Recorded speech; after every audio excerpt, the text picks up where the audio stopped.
the Great American Ballpark in downtown Cincinnati.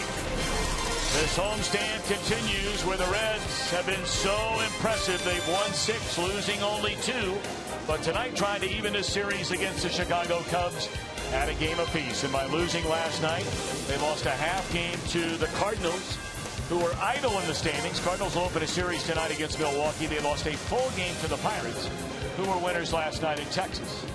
And hi again, everybody. Alongside Chris Welsh, I'm Tom Brenneman. Welcome, as always, to Reds Baseball right here on Fox Sports Ohio. And we are down to the final 17 games of the year. And, Chris, the Reds are leaning hard on every one of their starters, including the youngster Tony Cingrani. Well, Tony Cingrani has been up to the challenge so far ever since he took over for Johnny Cueto way back when. Cingrani comes out of the minor leagues, and he makes pitching in the major leagues look pretty easy, like he did last week against the Cardinals. He only went 5 1/3 innings in that ball game, but he struck out 7, mainly on that high fastball, was in command. When this guy throws it over the plate, he can pretty much tell the opposition what's coming, and it won't help them.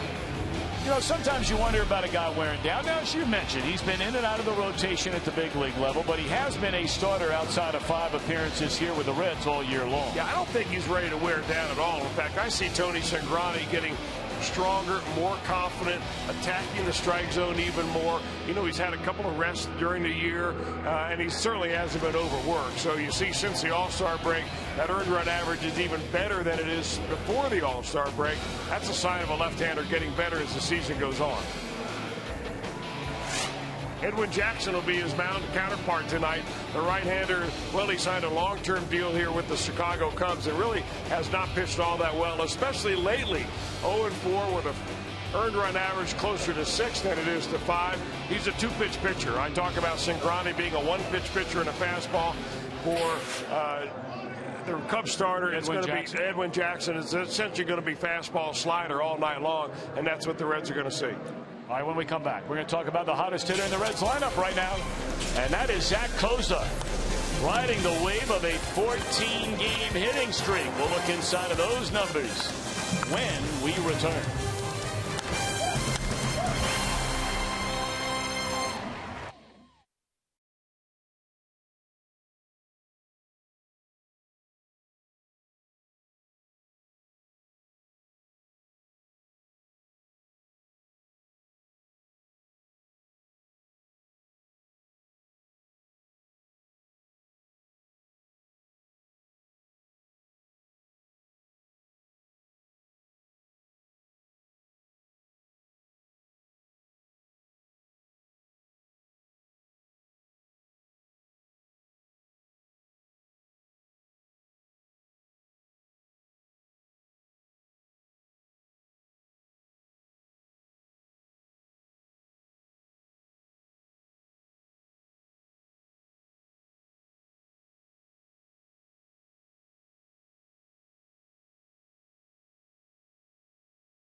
Cincinnati. What about the weather the rest of tonight? It's brought to you by Tri-State Orthopedics and our main man, Tim Hedrick, back in the saddle.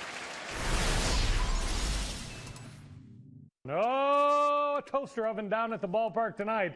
And around first pitch, there could be a few thunderstorms in the area. Not necessarily over the ballpark, but keep that in mind. Halfway home, 85. Still 82 degrees, headed for home. Cubbies again tonight? You know, you thought that was going to be an easy one tonight. You can't think like that. Not in the big leagues. Woo! Enjoy the game on Fox Sports Ohio. Tim, thank you very much. Zach Cozart swinging a mighty hot bat right now, Chris. Well, he sure is, and he's not about to be moved down that spot in the lineup where he's become so good. 14-game hitting streak up around 380, 6 multi-hit games. Last night he hit doubles to right center field and down the left field line. And Cozart, you know, when you get a guy down towards the bottom of the order doing that, you balance out your offense, and you also put an extra guy on base for the guys to come around when the lineup turns over. He's swinging it right now. And he has the second longest active streak in the National League. Denard Span of the Washington Nationals extended his to 20. And the Nationals will be playing the Mets later tonight. So the only one we're worried about is right here. And the Reds get back to their winning ways. They take on the Cubs next on Fox Sports Ohio.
Ohio, brought to you by the Ford F-Series trucks, a best-selling truck in America, 36 straight years by Cincinnati USA Regional Tourism Network. Book your stay at CincinnatiUSA.com. And by Skyline Chili. If you're feeling good, that means it's Skyline time. Mostly cloudy skies on a humid night here in downtown Cincinnati. The Reds come in 82 and 63, residing in third in the highly competitive National League Central Division. They're 2 behind the front-running Cardinals, 1 behind the Pirates, and the Cardinals will be playing later tonight after getting last night off. The Cubs lineup has Castro, Barney, and Rizzo. Donnie Murphy at third, Junior Lake in left. He was off last night, and Darnell McDonald in right. The latter third of the catcher Wellington, Castillo, Ryan Sweeney, and Edwin Jackson against Reds rookie left-hander. What a year he's having. Look at some of those numbers for Tony Cingrani. You know, the deeper you look into the numbers, the more impressive Tony Cingrani year becomes. I mean, the strikeouts per 9 innings, the total domination of really one pitch. He throws his fastball more than 80% of the time, and that's just unheard of for a starting pitcher. So we're underway. Ball one to Starlin Castro at 239. Has 9 home runs and 39 runs batted in. The Cubs are the one team that has seen Cingrani more than any other club in his rookie year. He is starting for the 4th time against Chicago. A 1-0 record. Reds have won 2 of the 3 games. This ball is going to roll foul, and a good thing. That would have been a little roller for a single for Castro. You may remember the Cubs were the team that gave Cingrani some fits the second time he faced him. He faced him twice in about a week-and-a-half time frame. The first time out, 7 innings, 2 runs. Next time, 6 innings, 3 hits, 4 runs. He allowed a pair of 2-run home runs to Alfonso Soriano, who's no longer here. And then Cingrani, in a 12-2 Reds win, beat Chicago on the 11th of June, 7 frames, 2 runs.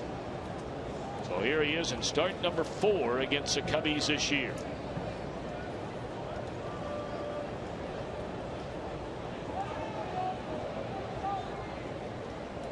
One and 2 to Starlin Castro. Trying to get him to chase a pitch up, which he does not, and that'll even account. Down to the final 17 games of the season. That includes tonight's game. The Reds will play every day except for Thursday over the next 3 weeks. And then that's all she wrote.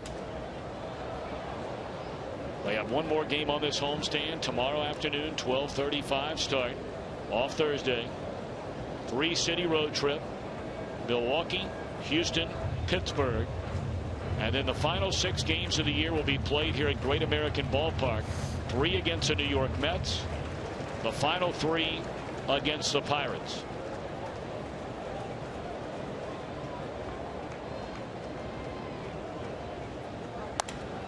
Base hit right field by Castro, and he's aboard to lead off the game.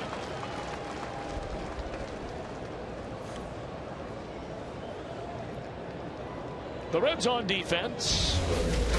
The same group we saw last night everywhere except on the bump. Last night Arroyo pitched so well, 7 innings. Gave up only 2 runs, but of course the Reds were shut out on 7 base hits by the trio of Travis Wood, Pedro Strop, and Kevin Gray.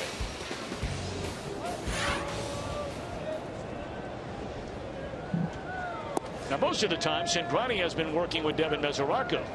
Yeah, he's not working with him tonight. In fact, there's nothing wrong with Devin Mesoraco. Dusty Baker plans to catch him tomorrow to catch Mike Leake. And what they didn't want to do is have Mesoraco catch a day game after a night game. And that's why Ryan Hannigan is working with him right now. You know, for the second night in a row, we're going to see a left-handed pitcher on the mound that really bucks the trend. Most left-handers get a lot of more ground balls than a lot of right-handers, but Travis Wood last night, prolific fly ball pitcher. We saw a lot of those off the bats of the Reds last night. And the same can be said for Tony Cingrani. Both those guys throw mainly 4-seam fastballs up in the zone. They get pop-ups.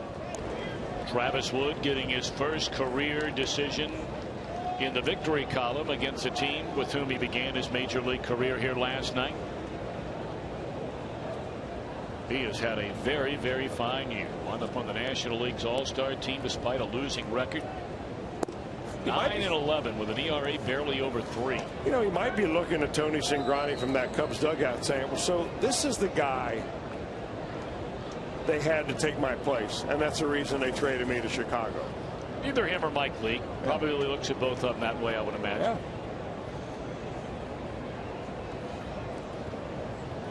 2-0 on Darwin Barney. And if there is one chink in the armor from time to time with Cingrani, it's his inability for brief amounts of time to lose his place in the strike zone.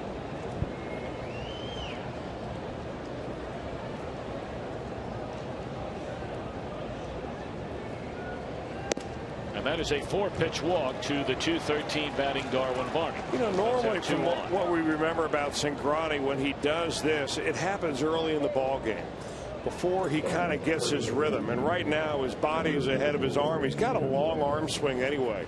And it's very easy for your body to get ahead of your arm when you've got a long swing. And, you know, if you've noticed when he's missed up and away to a right-hander or down and in. And that's just a matter of flying open or overcorrecting.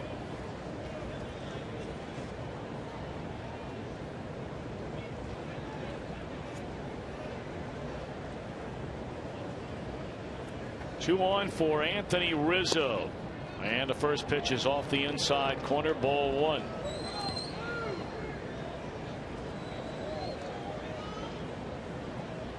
.230 batter, 21 home runs, 73 runs batted in. Cubs have Castro and Barney aboard to begin the first inning.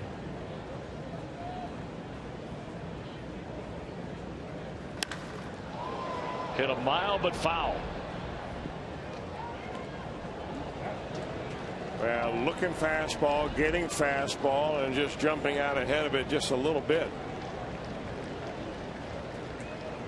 You know, with Cingrani, you can guess fastball and be right 8 out of 10 times.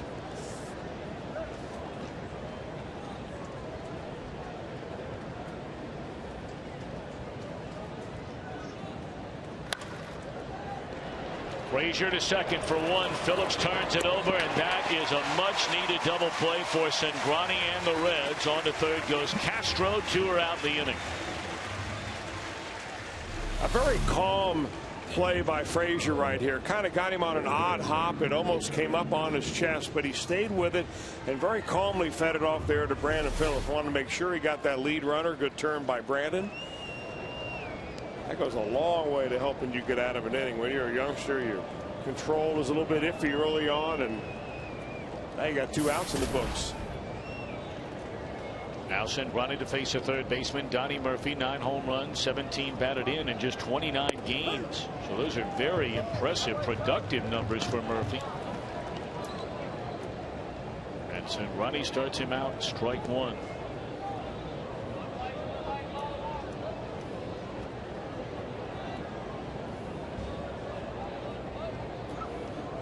0-2. A number of the Cubs in a lineup tonight that we did not see in last night's game. Their corner outfielders, Junior Lake and Darnell McDonald. Murphy down at third base, and Wellington Castillo behind the plate.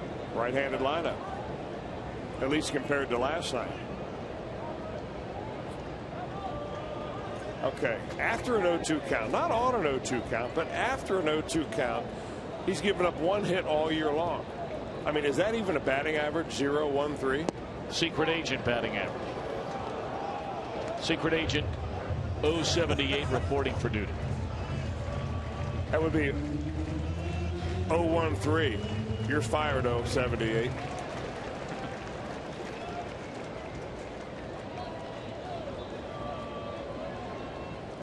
Well, that was 1 for 78. It was 0-1-3. 1 for 78 is 0-1-3. Wow.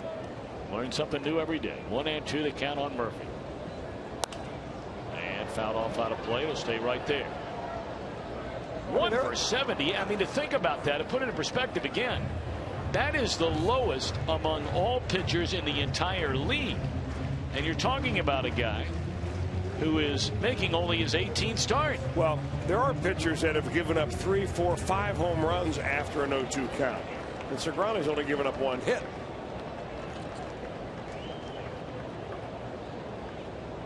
In fact, that is the lowest in all of baseball, going all the way back to 1988. And now it's 1 for 79. Okay, hot shot. What's the batting average on that? That's a good tease. I'll tell you when we come back.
Cingrani. The numbers after an 0-2 count in a single season since that stat started in 1988. Cingrani's numbers the lowest, now 1 for 79.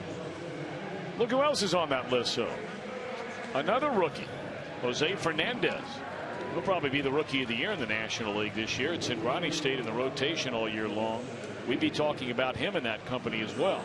You're not kidding about that. I mean, you talk about two talented pitchers, both do with fastballs. And, of course, Fernandez has a full repertoire of other pitches as well. A right-hander. Reds saw him at his best and maybe at his not so best in a couple of starts that he had against him this year. So now the Reds get a look at 7-15 right-hander Edwin Jackson. Well, Edwin Jackson looking for a way to turn things around. He had a great month of July. He was 3-1, a 1.8 earned run average, but it all fell apart for him here in the month of August, and trying to figure out what's going on. Shin-Soo Choo to lead it off. And it's a fastball away to Choo at 291. There you see the numbers on Jackson. Making his 28th start. And his 232nd start of his major league career. Came up originally as a highly touted prospect with the Dodgers, and he has bounced around aplenty ever since those days.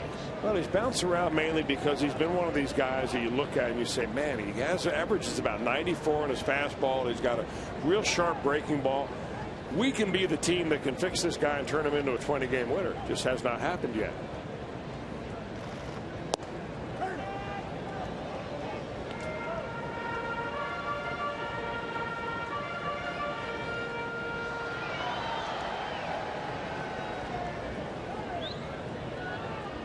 Choo's had a good run at it during this homestand, also drawing a lot of walks. He's been on base a ton, swung on and fouled out of play. In fact, Choo was on base twice in a game last night when he was hit back in the third inning by Travis Wood. He set the all-time Cincinnati Reds single season record. Hit with a pitch 25 times this year, and look at his numbers in 25 ABs against Jackson. Saw each other a lot in the American League.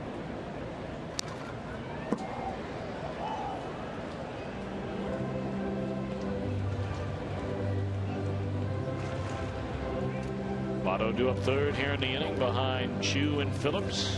We'll give you the rest of the Reds starting lineup. By the way, tonight is only the third time this entire year that the Reds have been able to use their opening day batting order. Third time. Opening day, Ludwig got hurt. They used it one other time in Denver, and now the third time this season here tonight.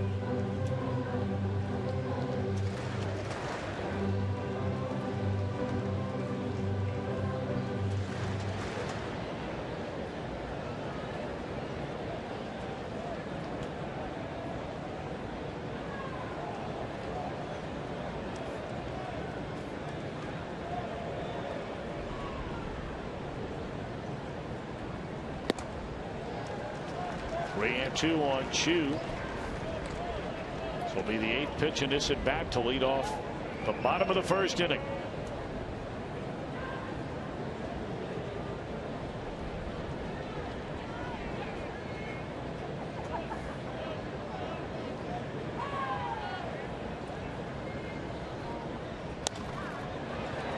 And there will be a 9th pitch in this at bat as that one is fouled out of play.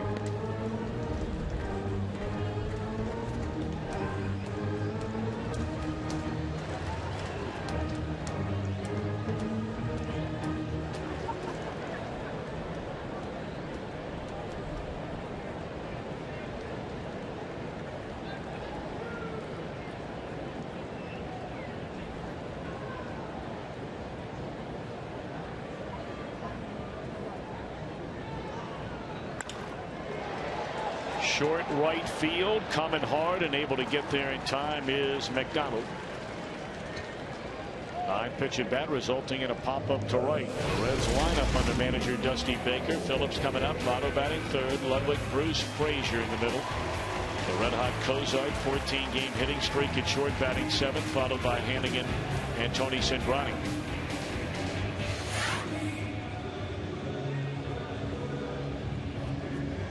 Reds got very good news on Sean Marshall earlier today. He pitched in a simulated game Worked a total of nearly 25 pitches. Apparently looked very, very good. The Reds are extremely excited to see how he feels tomorrow.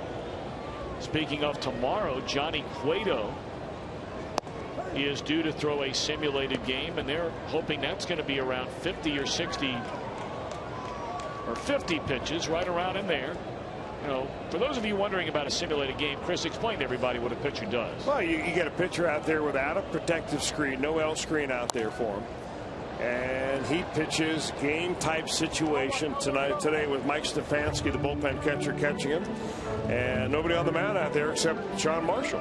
And he was throwing to a couple of the Reds extras. It was Corky Miller and Henry Rodriguez were the two hitters that he faced.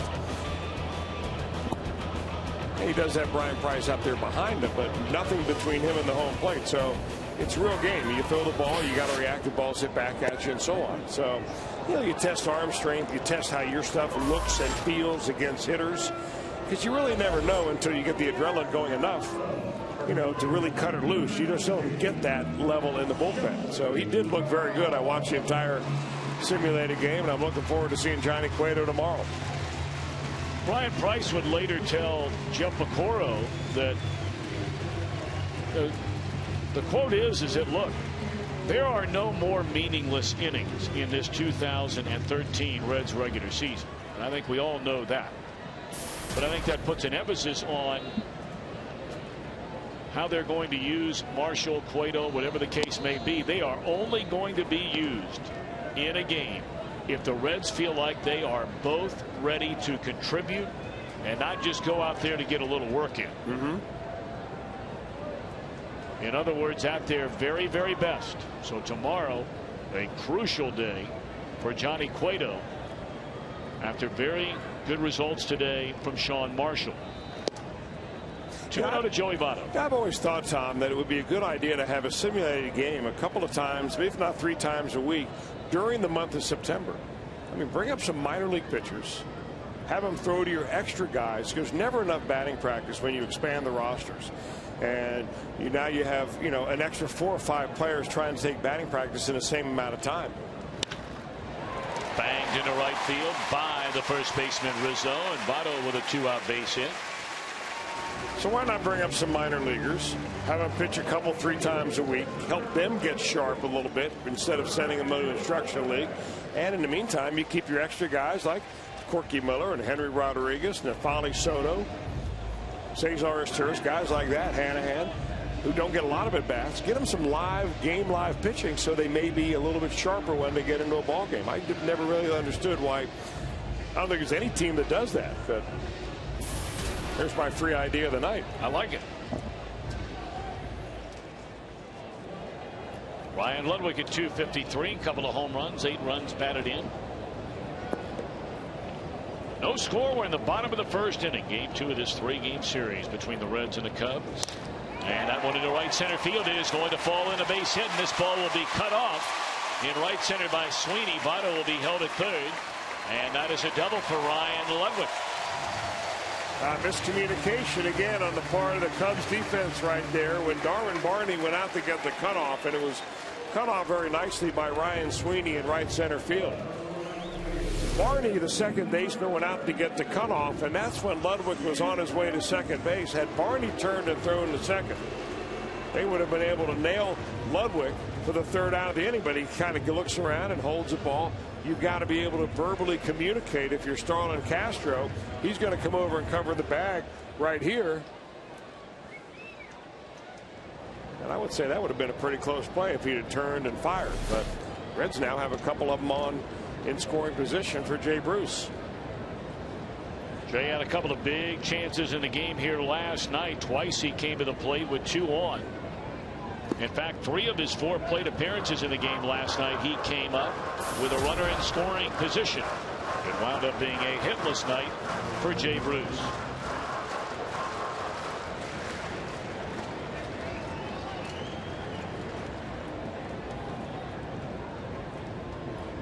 Votto, a 2-out single, went to third on a 2-out double by Ludwig, and now the Reds lean in hard on Jay Bruce to give him the first inning lead against Edwin Jackson, who works out of the regular windup.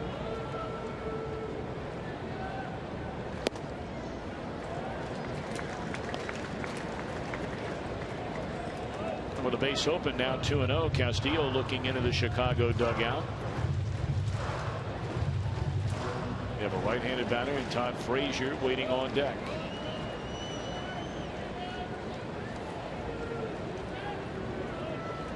Jackson again takes a lot of time out there on the mound. And now looks in to get the sign from Castillo. Big deep breath. And now the 2-0 coming to Jay Bruce. Well, gave him a 2-0 fastball. Bruce took it.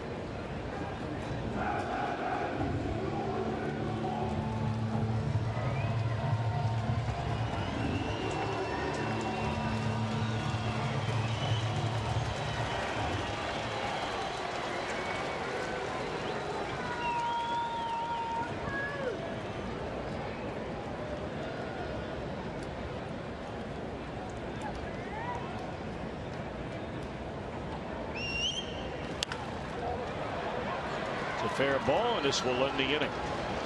So the Reds strand 2. We played 1, no score.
This season during Sunday home games, and the Reds have exactly 1 more of them.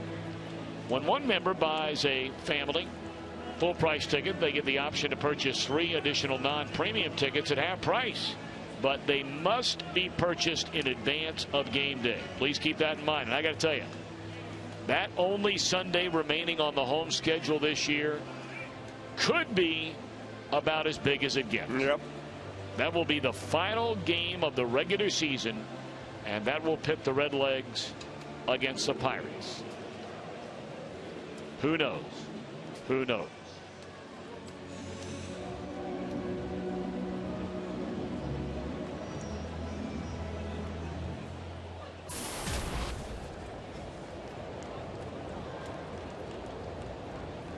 Junior Lake to lead things off against Tony Cingrani here in the 2nd inning. Lake playing in his 48th game. He has done quite well for this Cubs team since they brought him up. 309 batters, 6 home runs, 16 batted in, has 12 doubles. You can see there is some raw talent here in young Mr. Lake.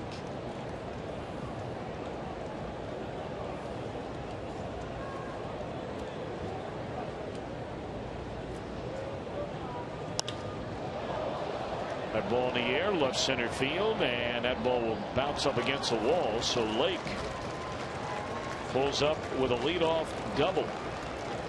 Cubs put the first 2 on in the 2nd inning. But Cingrani got a big double play off the bat of Rizzo and fanned Donnie Murphy to get out of the inning.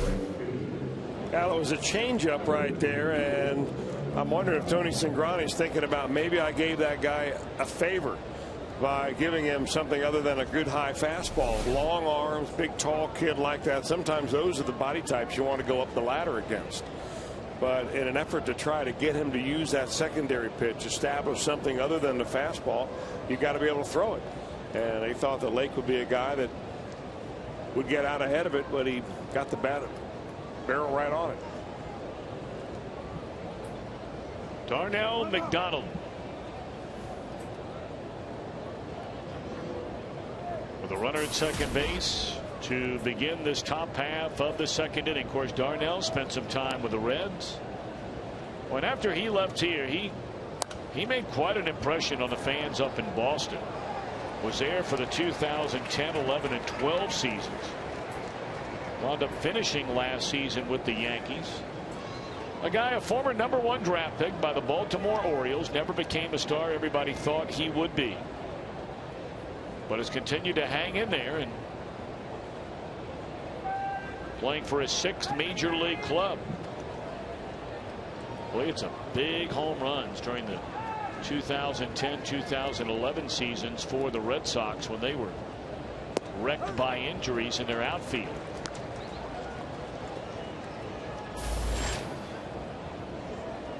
Somebody remember Darnell McDonald started on opening day for the Reds in 2009 in center field. I think Dusty Baker surprised the world by starting McDonald on that opening day. Started him over Willie Taveras, if I remember.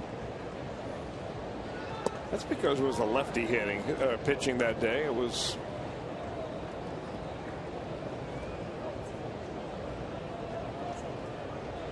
Johan Santana, as I am reminded by Joe Luckham.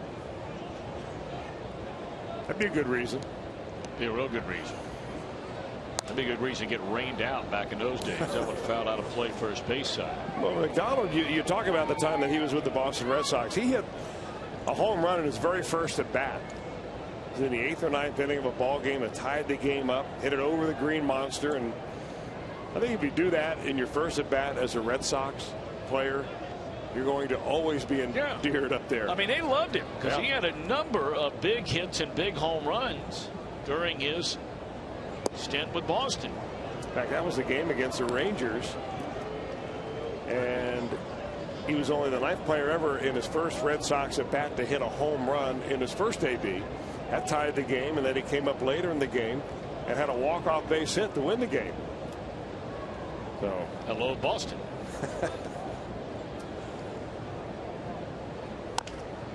One hopper, glove side. Frazier, nice play, looking the runner back. That baby snow cone out of the end of his mitt.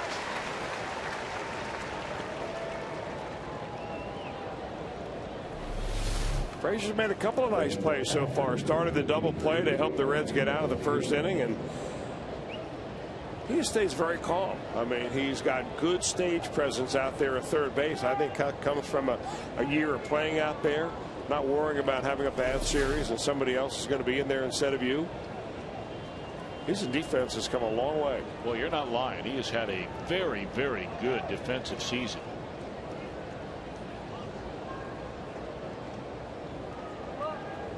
Wellington Castillo, a .268 batter, been sharing time behind the plate the entire year with Deanna Navarro. Navarro got the start here last night.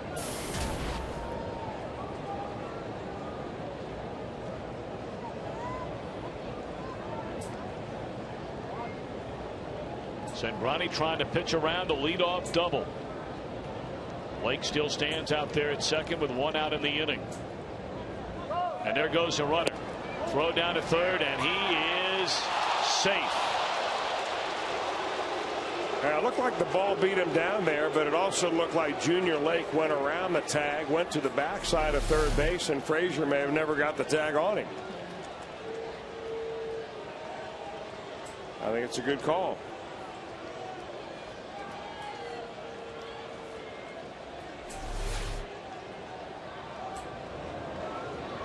Now the Reds going to bring the infield in here in the second inning of a scoreless game. We could see that coming from a mile away. Brandon Phillips was trying to keep Lake close, and as soon as he departed away from that second base bag, off went Lake. 2-0 on Castillo. 3-0. Yeah, against Cingrani, I can tell you that stealing third base is far easier than stealing second base. You eliminate the deceptive move that he has to first, and he's got kind of a long delivery towards the plate. That gives a runner at second base a little extra advantage.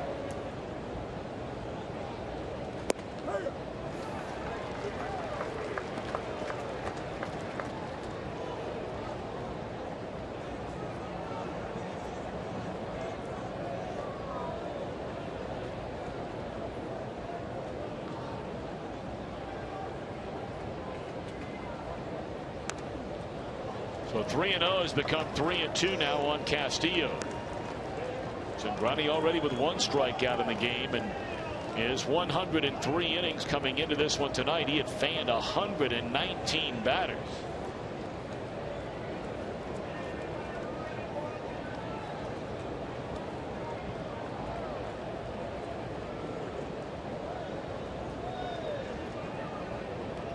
Trying to get the strikeout here of Castillo.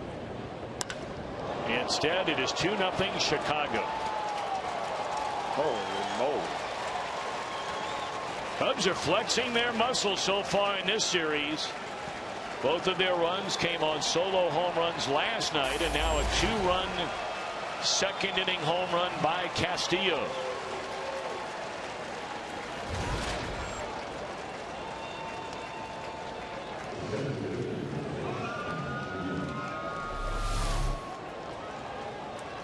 Well, Tony Cingrani runs into problem as every other pitcher. I mean, that ball is right El Centro there, right down the middle, and that may have been another off-speed pitch. I mean, I think it was marked at 89 miles an hour, and you know, Cingrani's at his best when he's throwing that fastball just at the letters or above. In an odd way, he gets hurt more when that ball's down than when it is up. Well, we talk about that all the time with Aroldis Chapman. That's when he gets hurt. It's the opposite of what 95% of the pitchers out there are.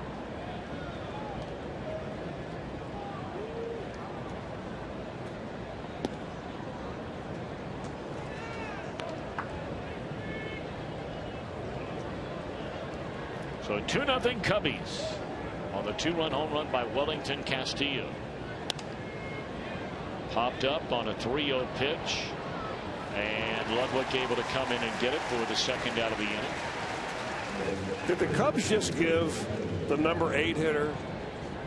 I am wondering. A green light on a 3-0 count, or we have the count on wrong? the scoreboard they had 3-0, and then when I looked down on our Fox box it said 2-1. Okay. So I think the count was 2-1 and the scoreboard had it wrong. I thought the same thing you did. Thanks for correcting me before I went off. Now Edwin Jackson, and he looks at ball 1 inside.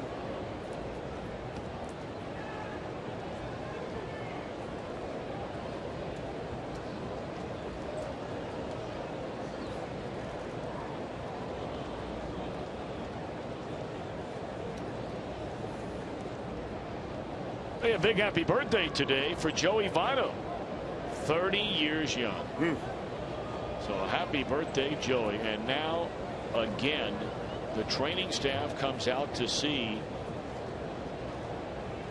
what might be wrong with Tony Cingrani. The last time we had this picture is when he hurt his back, but that was trying to leg out a bunt, you may remember, against the Arizona Diamondbacks. Cingrani wound up on the disabled list. Now the Reds already have Greg Reynolds. He's been a spot starter for him a couple of times. He's up and throwing in the Reds bullpen right now.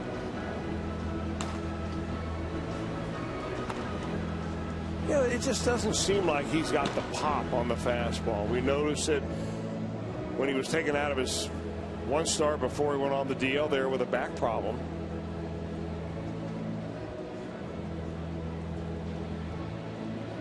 Brian Price looks in the dugout and says, you want me to go ahead and make the change? And Dusty Baker, who does not even come out of the dugout. That's a shame.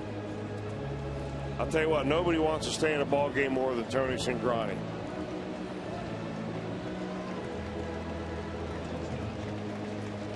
We certainly hope he's going to be okay. Reds need this young man.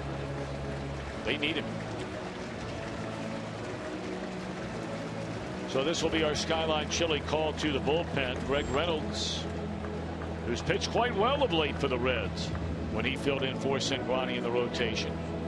Yeah, Cingrani's pointing to his back again, right above the belt line on the right side. And, you know, those of us who have pitched have had that feeling before. Just about everybody at some time or another, you get a little lower back thing, and it's usually opposite side of your throwing arm. So Mr. Reynolds has all the time he needs to get ready, and we'll take a break and back in a moment with the Cubs leading 2-0.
Frazier has battled through adversity this season. Al McCoy has a story on how he is stepping up. Kevin Goheen takes a look at the questions fans have about the Bengals offense from this past weekend. Great in the first half. Not much in the second. And the Blue Jackets are set to open training camp this week. FoxSportsOhio.com has complete coverage from all of today's action involving all Ohio sports teams. Yeah, we saw the Blue Jackets play-by-play man Jeff Rimmer at your father's golf tournament down at Belterra, which, by the way, brought in a hefty sum of money for the Reds Community Fund. It became official today that the efforts of all those people, I mean, it took a ton of people to put it on, and the sponsors all totaled a net to the community fund of $250,000. Amazing. So thanks to all, thanks to Dad and all the folks from CBTS, all the other sponsors of that wonderful event, all the players and groups that came out, Jeff Ruby for providing the dinner and all the entertainment, the comedians, everybody that donated their time, money, efforts, whatever the case may be, all the folks from the Reds who put in all the time to make that event go, headed up by Charlie Frank. A remarkable event. Disappointing outcome at the end for some. As Greg Reynolds takes over now on the mound. Well, Greg Reynolds has a 1-2 record. He's been in 3 ball games, and he really has pitched very well after his first time out. His first appearance and start was for the Reds, was in his hometown of San Francisco. Of course, he went to Stanford. He was a #1 draft pick by the Colorado Rockies, and at that time he was a hard thrower. He was the second player taken in the draft that year. I believe behind Clayton Kershaw was the first player taken, and Reynolds was second. And they had high hopes for him. It never worked out in Colorado. He ended up having shoulder problems, which beset him a little bit, and the Reds signed him to a minor league deal, and they had him down in Louisville all year long. And he pitched tremendous down in AAA this year. So he got the call up, and After he pitched that one game out, kind of got it out of the way in San Francisco, he pitched very well, especially his last time out. Pitched a dandy of a ball game against the Colorado Rockies, his old team in Denver. 8 innings, 7 hits, 3 runs, did not walk a batter at mile high altitude, fanning 5 and got the win in that game.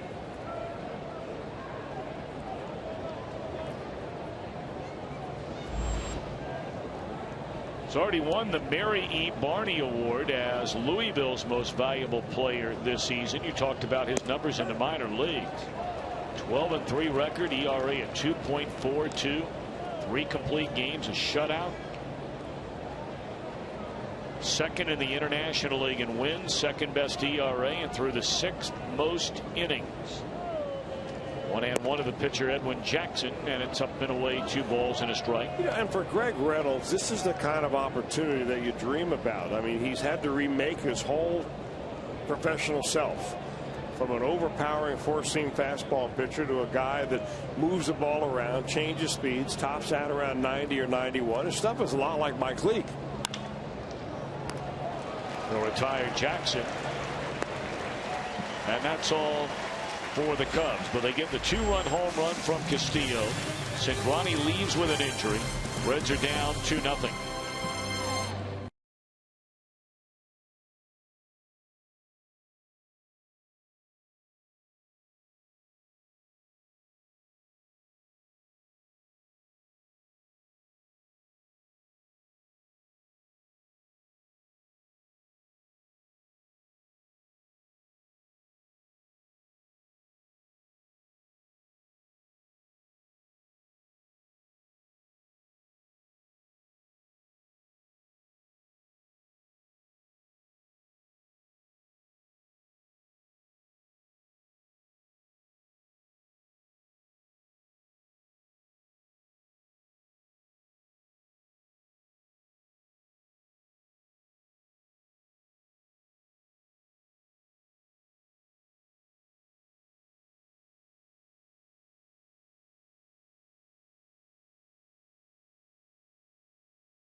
The 27th, the Reds kick off that 3-game weekend series, the final 3 games of the year against the Pirates. We'll have the post-game fireworks on Friday night. Call 513-381-REDS. Visit select Kroger locations or log on to Reds.com/tickets. Chicago on defense, provided by your Ford dealers. Talked about changes starting in left field from last night's Cub lineup. They have Junior Lake out there, and right field Darnell McDonald. Same right side of the infield. The change on the left is Donnie Murphy, and Wellington Castillo already making an impact in this one, starting in place of Deanna Navarro, clubbing a 2-run home run, giving the Cubs a 2-0 lead. Reds had a chance in the first inning. They got a 2-out single for Votto. He went to third on a double by Ludwig, but Jackson able to get Bruce on a ground ball to Anthony Rizzo to get out of the inning.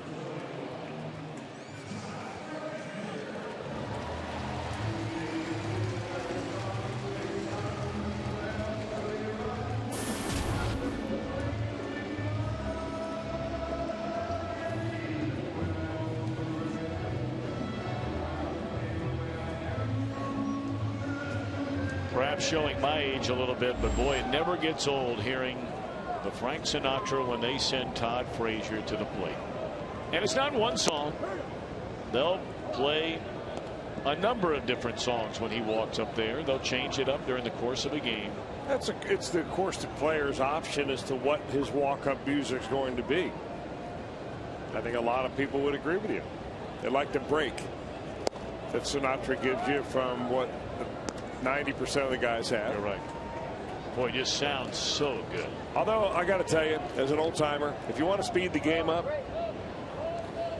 make sure the players don't stand in the on-deck circle and wait for their song to start kicking in before they finally make their way to the plate. There's a broken bat, base hit into right field by Frazier. I mean, that baby is split right in two. That boy having to make a couple of trips to clean it up right off the end of the bat. We had a game winner similar to that, not a broken bat, but going against the grain and going the other way against the Dodgers the other night. And this time they bunch him around to pull. He beats the shift by going the other way. So I think it's more than just anecdotal that Todd Frazier's trying to hit that ball to right field a little bit more. So now Zach Cozart of the 14-game hitting streak, second longest among all National Leaguers. Behind Denard spans 20.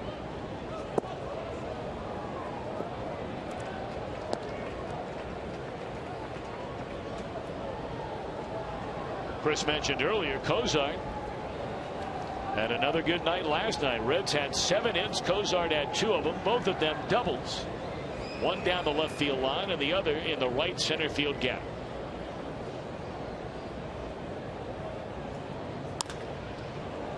A ball and a strike to Cozart. Our batting average has been rising rapidly from the 220s, knocking on the door now at 260. 10 home runs, 53 runs batted in.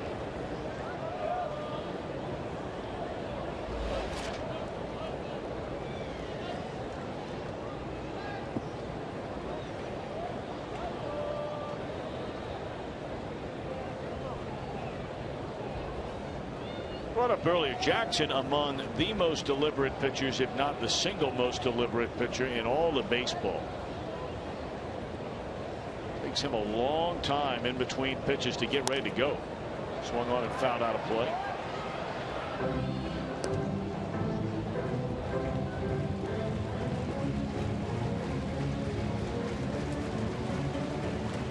As you mentioned, 8 major league teams. He came up with the Dodgers, as you said, at one time a can't-miss prospect. Had his first major league victory when he outdueled Randy Johnson, who won the Cy Young Award that year. Jackson pitched 6 innings of 1-run baseball to get his first major league victory. I mean, Dodgers, Tampa Bay Devil Rays, the Tigers. That's when he was an All-Star in 2009. Got off to a great start. Arizona Diamondbacks, White Sox, Cardinals. Of course, he pitched some pretty good games for the Cardinals against the Reds. The Nationals, and now the Cubs gave him a big deal in the offseason.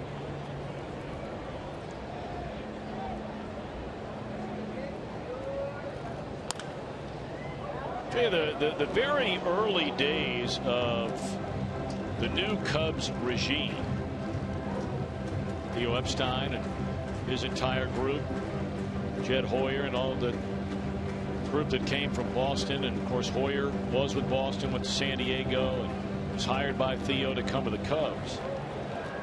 I think it's hard to get a real feel for where it is the Cubs are going with their overall philosophy as a team. You know, they inherited some big contracts. Obviously, Alfonso Soriano and some other guys. Runner on the booth, swung on and fouled out of play. They have some young players, and obviously they didn't have to pay a lot of money, although they made the decision to go ahead and give Castro a long-term deal, Anthony Rizzo a long-term deal. They really don't have any other positions you look around on their field and you say, those are going to be our everyday guys for X number of years to come. I mean, certainties, besides Rizzo and Castro. I guess you could make the argument for Barney to a lesser extent. But then they go out and You know, they initially make a deal for Scott Feldman. We were talking about him last night. They pay a king's ransom to Edwin Jackson. 4 years, over $50 million. But I think they did that, and a lot of Cubs fans, a lot of baseball fans will look at that deal and say, well, why would you do that? The guy's got a lifetime record under 500. But he will eat up some innings for you, and you need to somehow stabilize your pitching staff, even if it's with a guy who may not go out and win 18 ball games. But, you know, if he can pitch around 500, you don't expect to win this year anyway. You want to save your young pitchers and not overexpose them. And that's why a guy like Jackson can get the kind of deal that he did. Although a lot of baseball people will look back and say, man, they would like to probably get out of that deal at some point during the next 4 years. Runner on to go, and a bouncing ball up the middle. Barney's only play is to first, and he makes a nice play to throw out Kozar. Frazier in scoring position with 1 out. Ryan Hannigan coming up.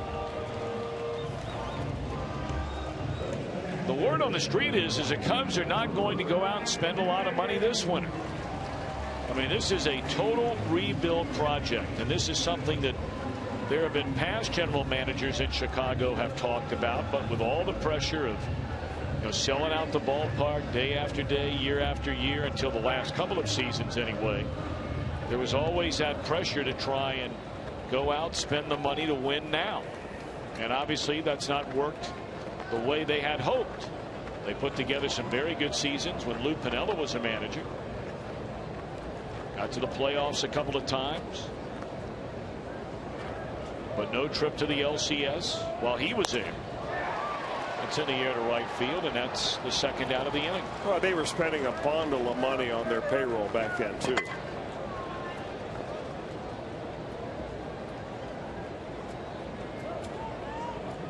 You know, it's interesting. In a lot of the big markets, because of all the media exposure, a couple of things generally happen. Either one, you go out and spend a fortune, or number two, as was the case with the Dodgers for so long, a lot of your prospects really get hyped up. Some might argue overhyped. You know, you talk to a lot of the Cubs people, and they're like, hey, we got this guy at Double-A. We got this guy at Single-A. We got these two guys at High A ball. And they all might turn out to be stars. But that's a long ways away, brother.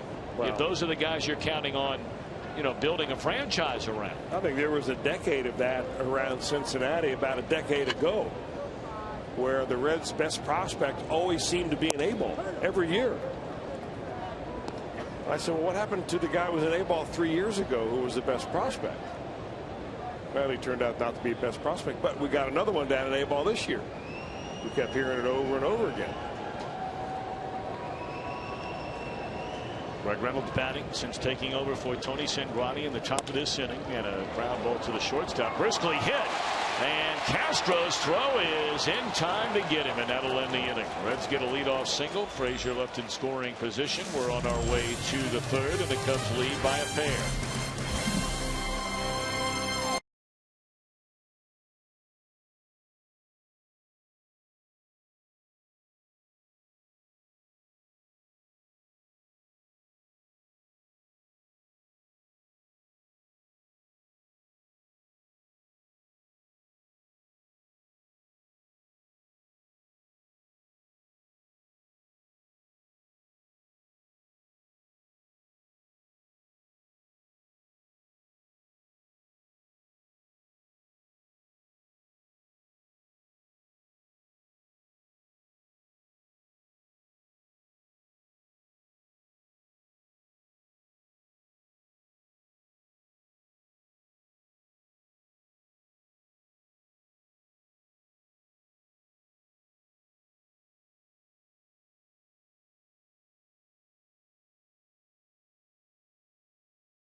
Serious lawyers for serious injuries. Call 1-800-ELK-OHIO. Most consecutive series won by the Reds all time against any opponent.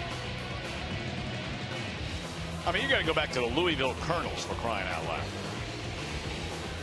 The Cubs at 10.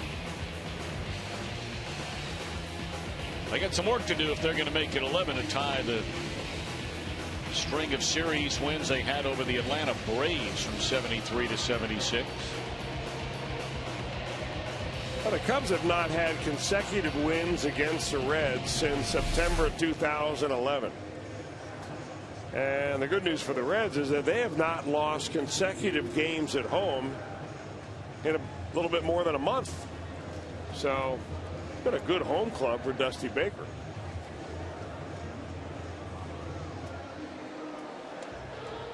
Greg Reynolds on in relief of starter Tony Cingrani. We were speculating that Cingrani was being bothered once more by the same injury that landed him on the disabled list after leaving a start against Arizona the third week of August here at Great American Ballpark. That lower back strain,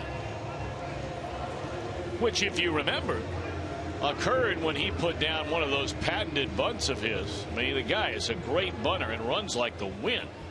And as he was trying to leg it out, that last step, extending way out to get to the bag, hit the bag very hard and appeared to jolt his lower back. Well, here we go into third. Reynolds got the final out for Cingrani in the second. Wellington Castillo hit a 2-run home run in that inning. And first pitch swinging here into third. Castro, 2 are out. 1 out. You go from Cingrani, who is primarily a one-pitch pitcher, throws the fastball 82% of the time, to Greg Reynolds, he'll mix it up a lot like Mike Leake. Mike Leake goes out there with about 4 or 5 different pitches.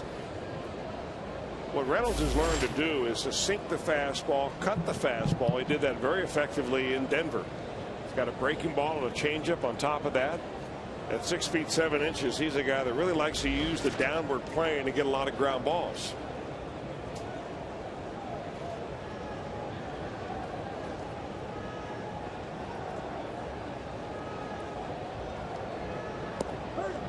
And you're going to notice a lot of movement on his fastball. That's primarily a 2-seam fastball that Reynolds throws.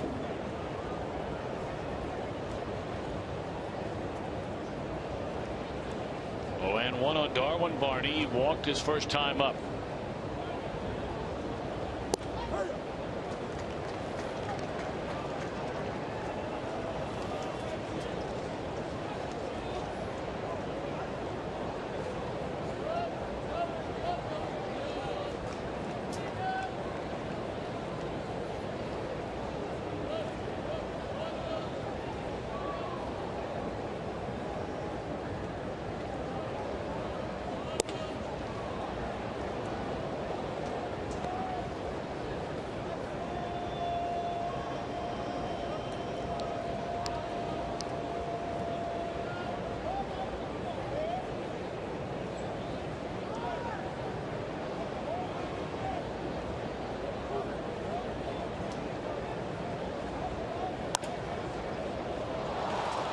Looked like Votto never saw that ball coming off the bat.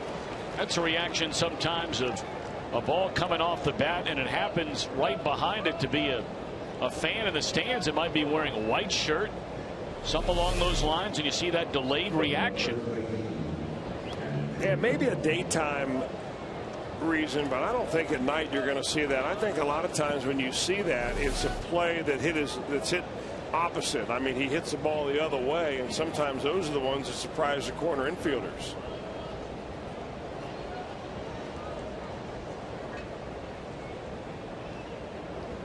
So now Anthony Rizzo, the batter. He came up with runners at first and second, nobody out in the first inning. It bounced into a double play. Cingrani would retire the following batter, Donnie Murphy, to get out of the inning unscathed before the Cubs got the 2-run home run by Castillo an inning later. Barney not much of a base stealing threat, only 6 attempts, successfully stealing 4 of the 6 tries.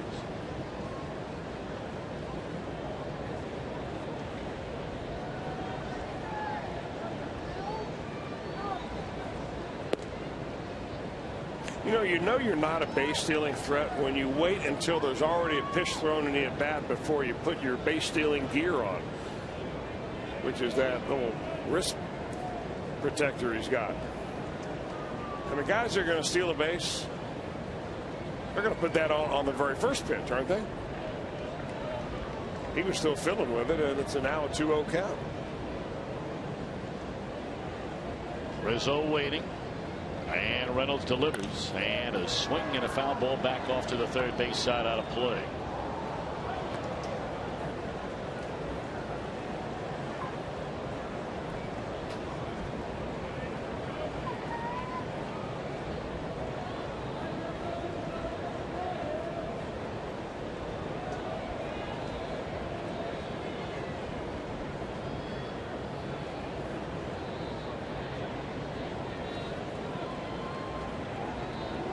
Reynolds okays his sign with Ryan Hannigan, and now the 2-1 on Anthony Rizzo.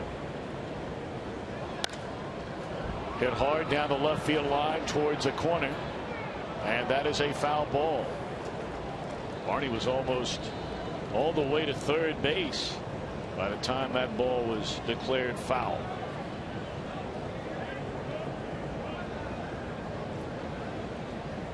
Rizzo just looks to have a little bit of a loop in his swing, and maybe it's late in the year. He's been playing every day against lefties and righties. I mean, at 23 years old, they've essentially told him that he's going to be the man, and we're going to live with you for a couple of years to find out whether you're going to live up to all the hype that preceded him as a prospect out of the Red Sox, and then of course acquired by the Padres, made available when Yonder Alonso went to the Padres, and now he was traded over here.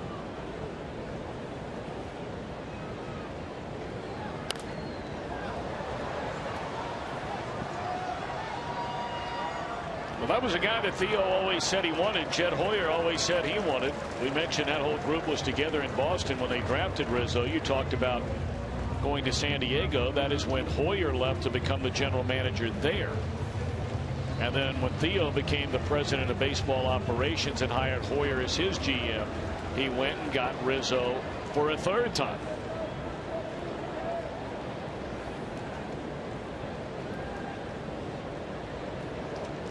Of course, they're looking for that high on base percentage from all of their players. Rizzo right around 325 so far this year. Straight up in the air, and I mean a mile high. 2 are out. Speaking of a mile high, that's the Ohio Lottery Mega Millions jackpot, now at $106 million, and the drawing comes your way later tonight at 11 o'clock.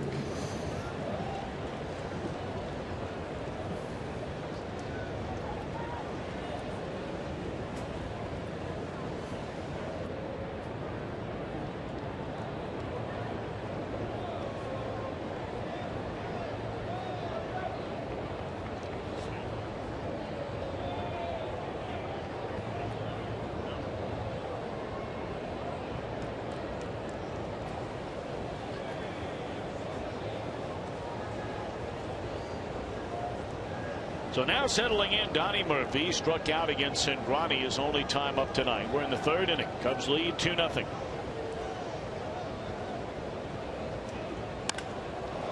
And the Cubs now lead 4-0. You talked about Donnie Murphy's power. What is that, home run number 10 for him?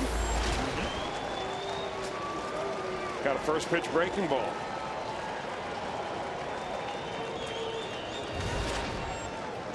The same pitch he threw to Starlin Castro to start the inning. Reynolds, that is. Got a first pitch breaking ball for a ground ball to third base. But when you hang him right there, chances are you'll get a brand new baseball to the next batter.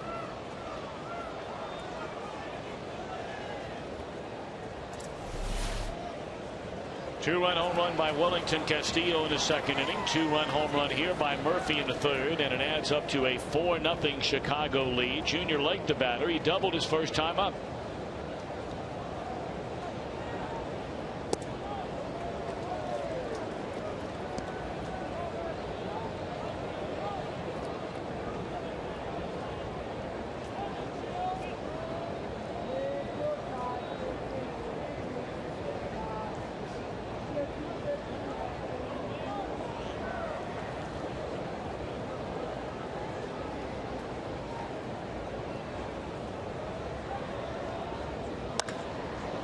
Ball hit hard the other way. And it rolls under the glove of Jay Bruce, which allows Lake to advance on to second base.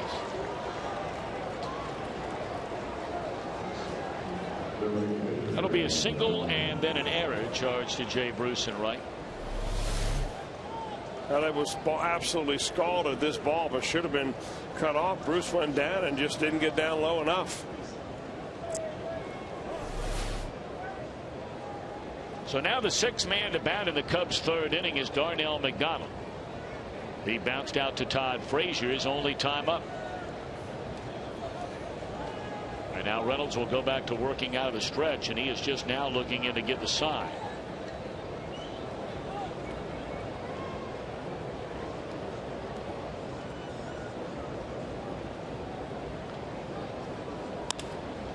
Broken bat flare into short center field. That'll fall in a hit. And that'll be a Cub run to make it 5-0.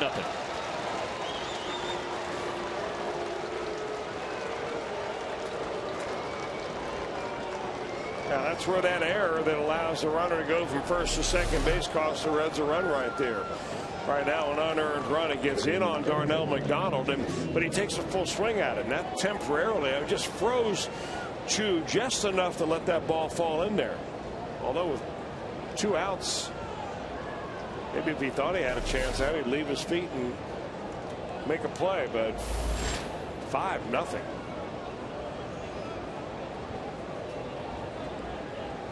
Is it too late to start over? Rolling into top of the third inning. Long way to go here in this one. And now the batter will be Wellington Castillo. He had a long 2-run home run. His only at bat tonight, up into the second deck. In fact, the second deck of the second deck. That was up above the Kroger K sign. In deep left field.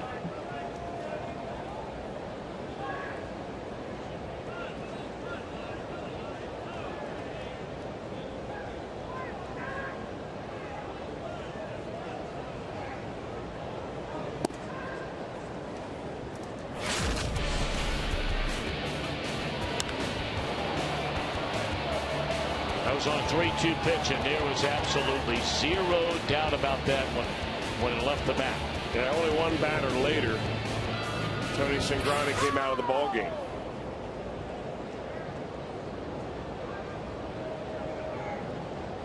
Toronto to count, and it's chopped off behind the plate. 2 balls and a strike on Castillo.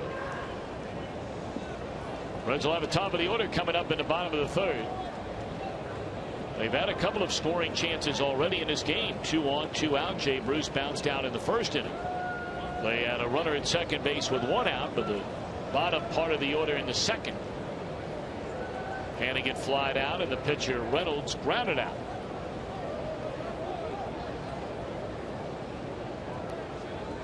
Two and 1 to Wellington Castillo.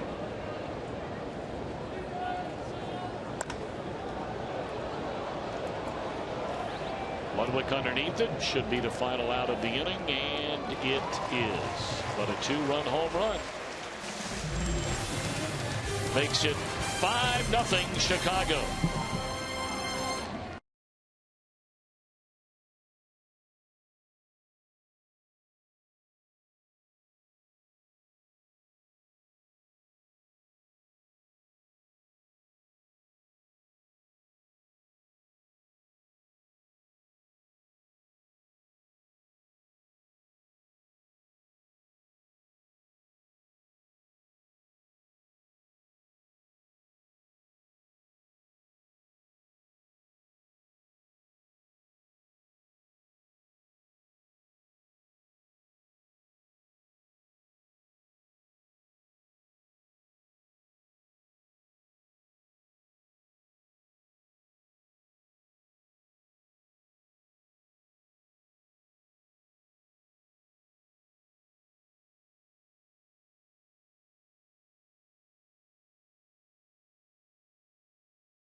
Reds with more career hit by pitches as a leadoff batter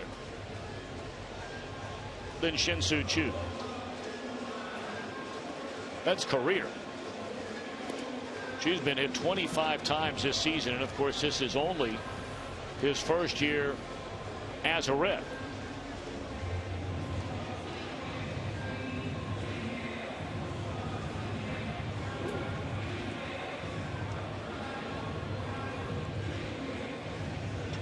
Well, it's hard to imagine one of those is not Pete Rose, because he batted leadoff by far more than anybody else the most in Reds franchise history. And he'd take one for the team. Sure. What a player. Man, what a player. Every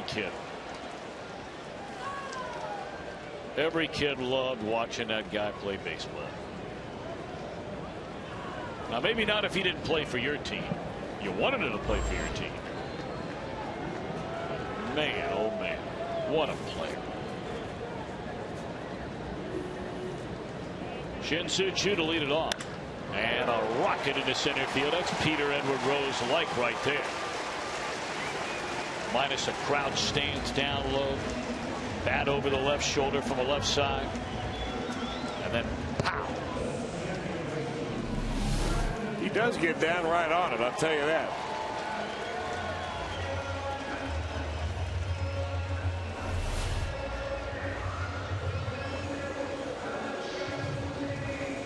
Well, look, there's a long way to go in this game. We are only in the bottom of the third inning, and Edwin Jackson's ERA for the season is almost 5 runs allowed per 9 innings. So a little bit early to start thinking you're in a pile of trouble. I mean, you don't want to be down 5-0. That goes without saying, but we'll see how it plays out. Well, you don't have to get them all in one inning either. Get a couple here, get a couple more, and next thing you know, you're on a 1-run ball game. Top of the first inning, Milwaukee and the Cardinals just underway. They're in the top of the second inning of a scoreless game in Arlington, Texas, the Pirates and the Rangers.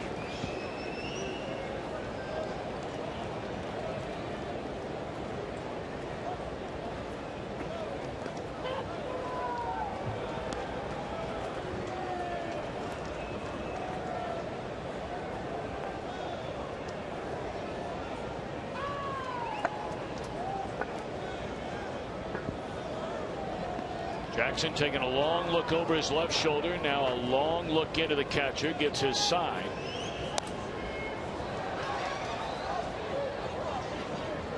Oh, 2 on Brandon Phillips.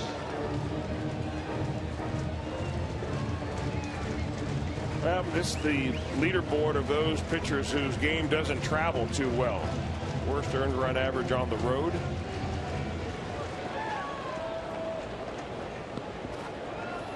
There's some guys on that list that have had pretty decent careers. You're not kidding about that. Been around a while. Oh, and 2 on Brandon. Choo at first with nobody out here in the last of the third inning. Of course, the Cubs have been just dismal on the road anyway. Cubs have been not only dismal on the road, but they, since July the 29th, have had the worst record in the National League. They've won only 13 games since July 29th. They've lost 27.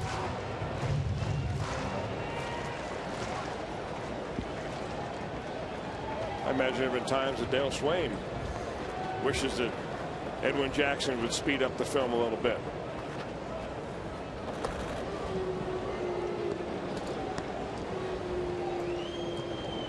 Well, by all accounts, Dale Swain is in this thing for the long haul.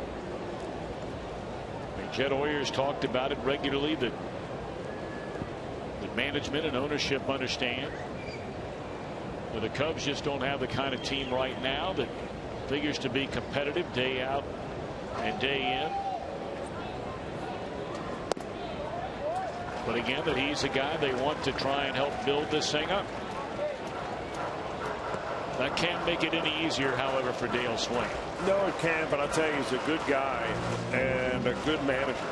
Good baseball guy. I mean, you know, sometimes that your task on a rebuilding team is a whole lot different than that of a championship team. So he may fit the bill right here. His time will only tell if he fits the bill if and when they get to the point of being a contender right on the cusp of winning a championship.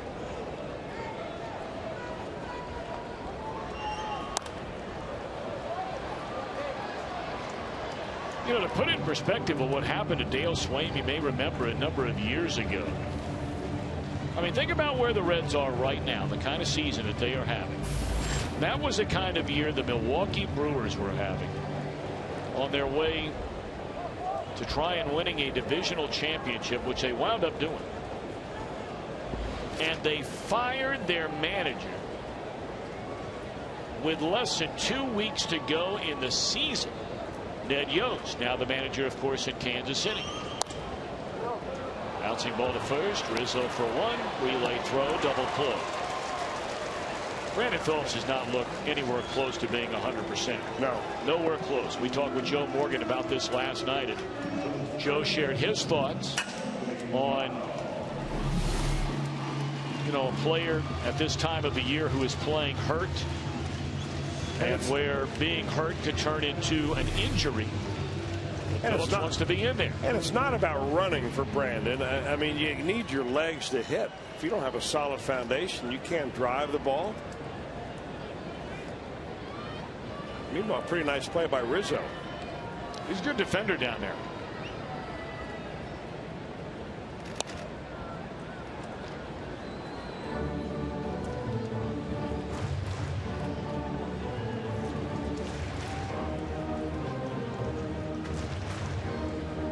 Votto celebrating his 30th birthday today. It's interesting to know that Joey Votto shares a birthday with the late great Ted Kluszewski. And of course, it might turn out to be a number of records Votto sets as a first baseman as a Red. Will break the one set by Kluszewski as he sends one over the head of Junior Lake out into left field. And on his birthday, he has a single and now a double. Ted Kluszewski, God rest his soul, would be 89 years old today. So you talk about some pretty good ball players celebrating a birthday today, or would be. How about Roger Maris? His birthday today, along with Ted Kluszewski, Joey Votto, Paul Goldschmidt of the Arizona Diamondbacks, 26 years old today. And probably the best known as far as what his career will end up being, Randy Johnson. We brought his name up earlier. Randy Johnson turns 50 years old today. That is hard to believe, especially for those of us that saw him pitch every 5 days in his prime. A big unit.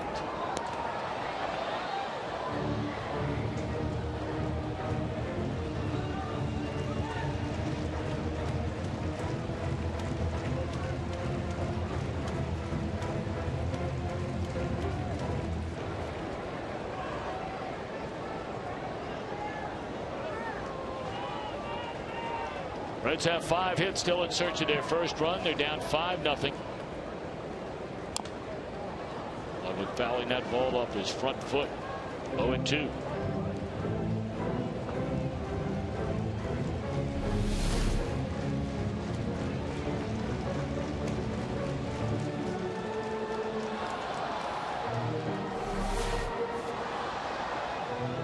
I mean to tell you, he has taken a long walk to try and forget about some of that pain. He walked almost all the way over by the Reds dugout before making the circle around the grass area behind the plate, and now finally settling into the right-handed batter's box.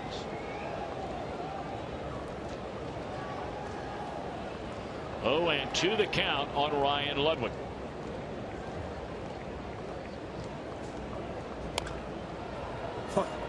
He almost did it again. He's thinking about it. Or maybe he did do it again.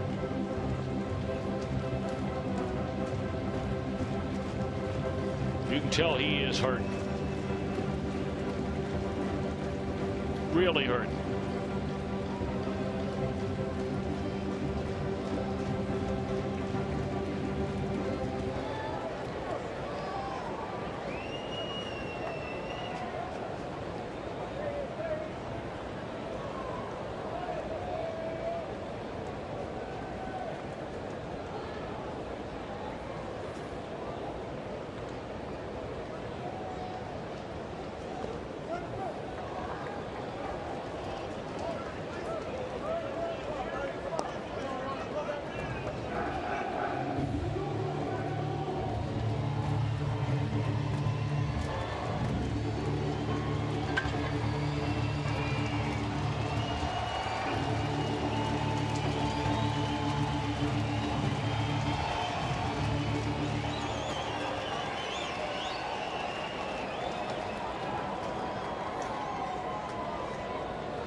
2-2 on Ryan Ludwig.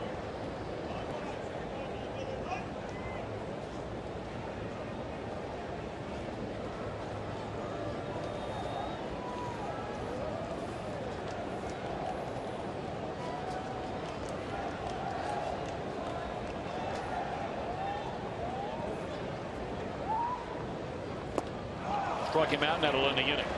Reds get 2 hits, leave 1, and trail at the end of 3.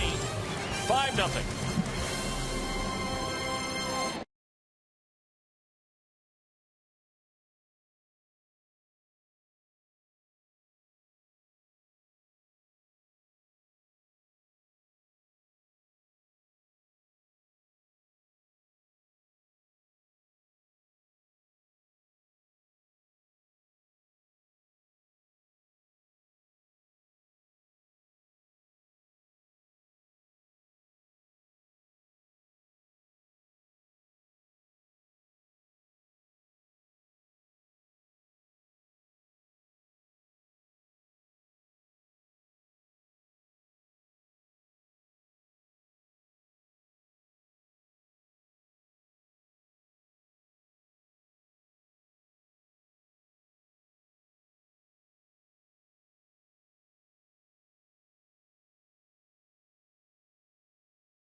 Prior week of Reds action on Reds Weekly.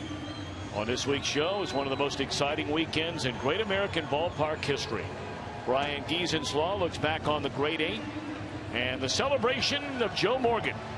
Reds Weekly, Wednesdays at 6, brought to you by Safe Auto. Drive safe, spend less.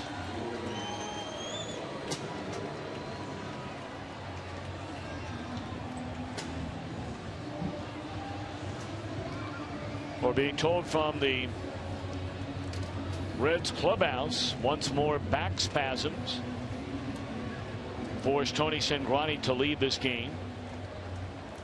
So spasms rather than a strain. I don't know, maybe a strain causes spasms. Chris, perhaps you know that, but the bottom line is he's already spent time on the DL with a back injury once, and you can only hope that this is something far less than that and that he'll be ready to go in 5 days from now. Hope so.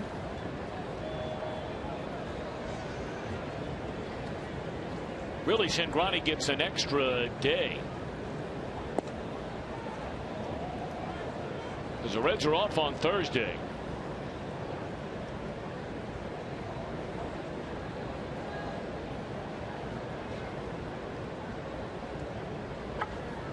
And with that extra day, it's conceivable the Reds could even bypass his spot in the rotation because they will have another off day next Thursday. Yeah, they've got the next 3 Thursdays off, including the one between the second last series of the year against the Mets and the last series of the year against the Pirates. And these Cubs, at least through 1 game and through 3 innings tonight, are proving you can't take anybody, whether it be the Cubs, whether it be the Mets, whether it be the Astros, the Brewers. You can't take anybody for granted. Just because they are having a down year doesn't mean they can't play a good game or even 2 to win a series. Cubs in front here tonight, 5-0.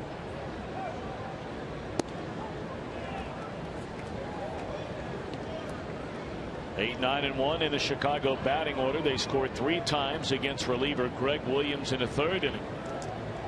A 2-out, 2-run home run by Donnie Murphy. A single, an error, and then a run scoring single by Darnell McDonald plated a 3rd run.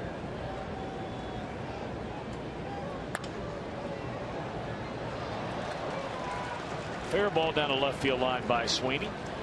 And he's coming into second base sliding with a double.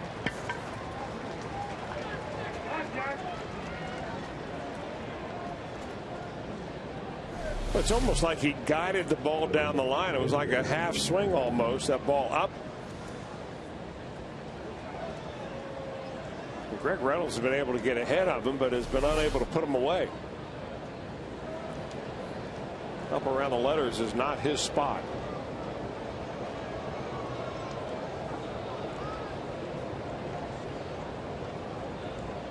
So now the Reds defense on the corners tucked way in. Edwin Jackson only has 3 sacrifices all year long. But he'll be asked, one would assume, to move the runners along with a bunt. Squares and lays it out there. Reynolds will look to third, throw there. They get the out of Sweeney.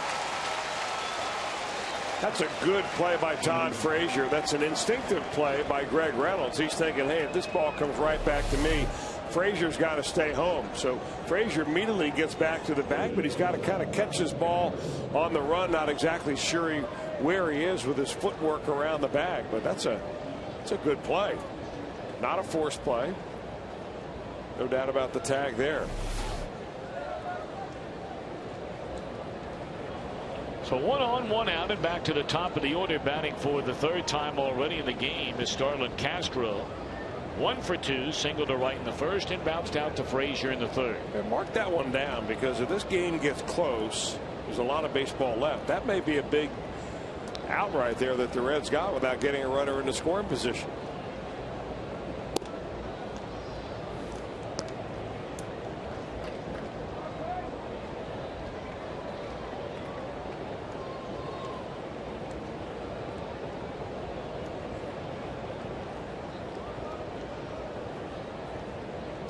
So 1 on, 1 out. Cubs in front 5-0 here in the top of the 4th inning. 1-0 to Castro. Nowhere near the strike zone. 2 balls, no strikes. You know, we were talking about Dale Swaim and how the Brewers in 2008 were fighting for a divisional championship. That was the year they won the wild card. Ned Yost was fired with the team 16 games over 500, but they had lost 11 of 14 games leading up to his firing.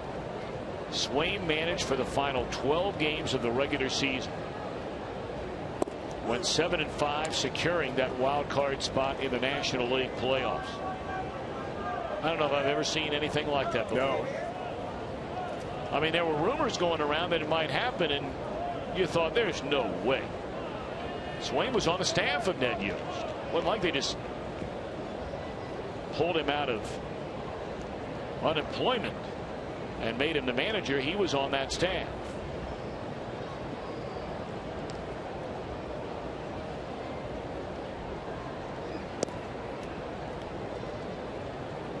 Of course, he did not get the job once they went out to get a regular full-time manager.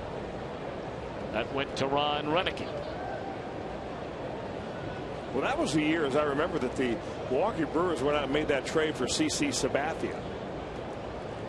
And they were all in, and they were not allowed or about to let something get away from them as insignificant as a manager when compared to CC.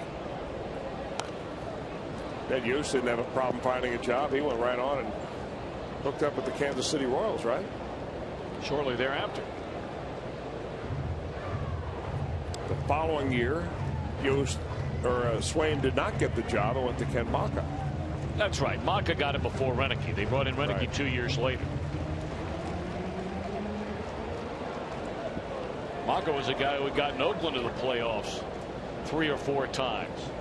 And Billy Beane turned him loose.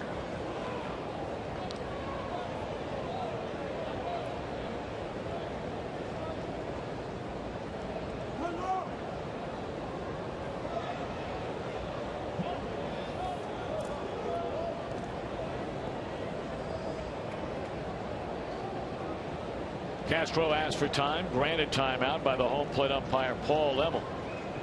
Alfonso Marquez working over at first, the crew chief Ted Barrett out at second, and Mike DeMuro the umpire at third.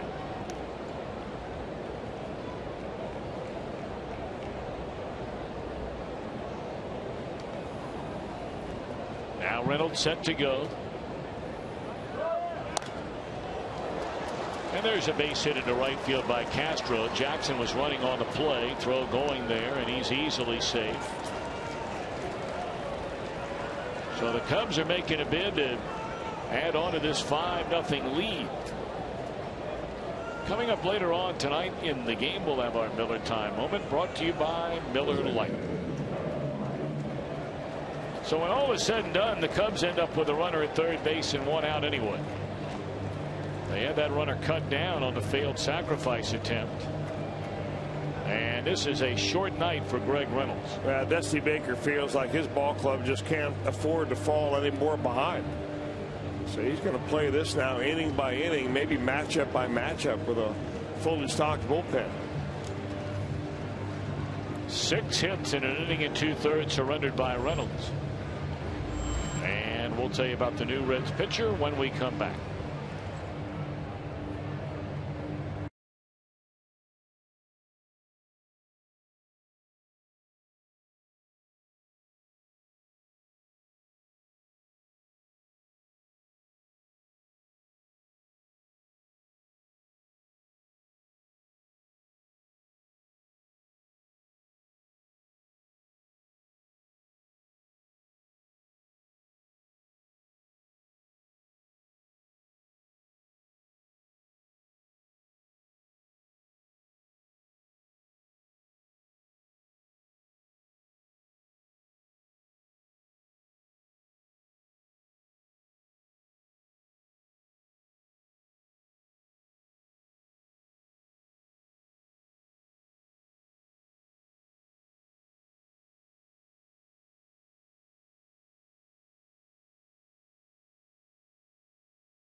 Here on Fox Sports Ohio, it's presented by Ray St. Clair Roofing. And we remind you there are tickets available for the game here tomorrow. We have added that game here on Fox Sports Ohio after the Reds have been picked up seemingly every single weekend now on some sort of national television level.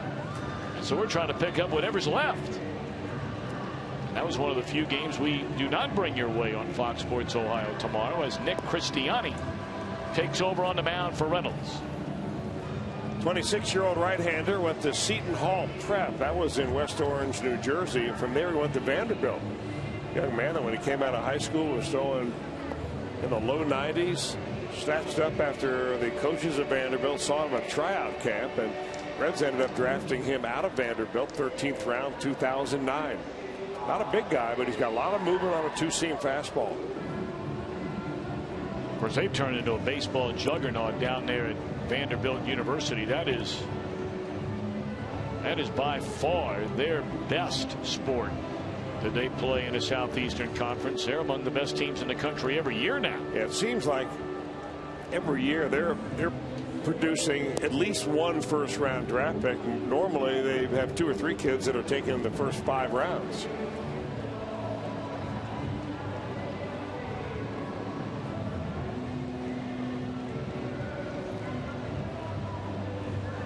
He was a reliever in the minor leagues. He was a starter really for the most part down in college. But when the Reds got him, they looked at his stuff and said, you know, you may be better suited for the bullpen.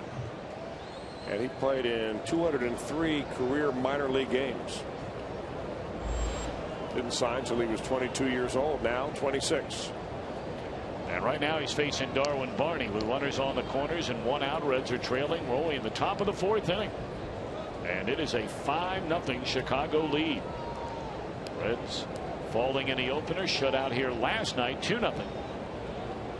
And Barney, shallow center field. Lake preparing to come home. Here comes a throw by Chu, and just a fraction late. Hannigan saying he blocked the plate. And Dusty Baker may come out to argue that because Edwin Jackson went back and touched the plate after the play was over.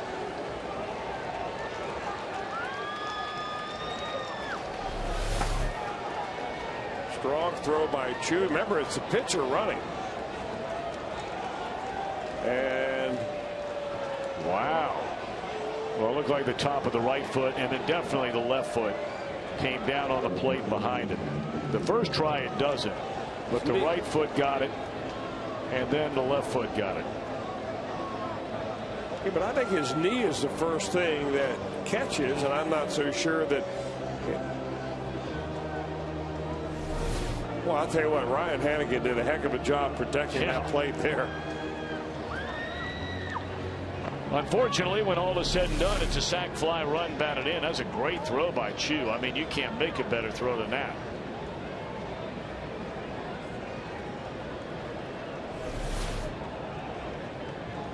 And Edwin Jackson quite fortunate that he didn't get hurt.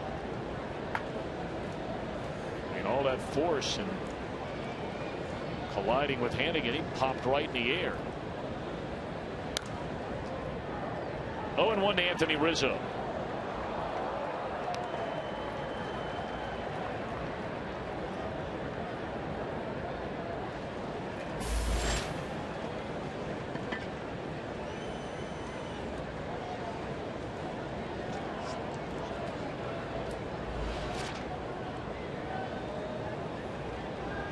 One on Rizzo. One at first, two are out. That run charged to Reynolds, and Rizzo hit by a pitch.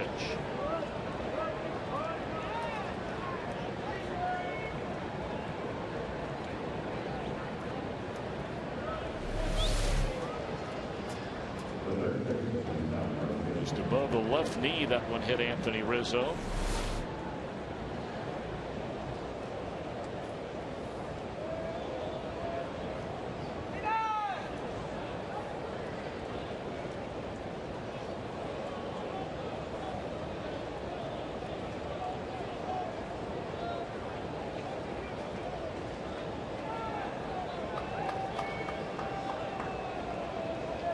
So that brings Donnie Murphy to the plate.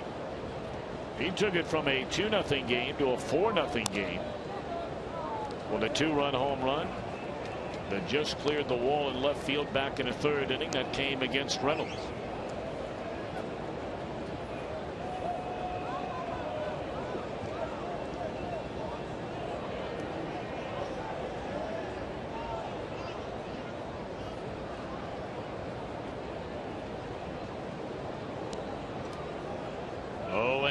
The count on Murphy.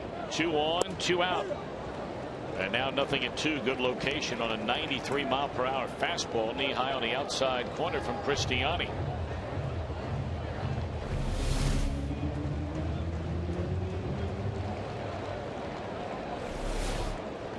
Pirates have taken a 1-0 lead over the Rangers. That was a final score in the Pirate win last night.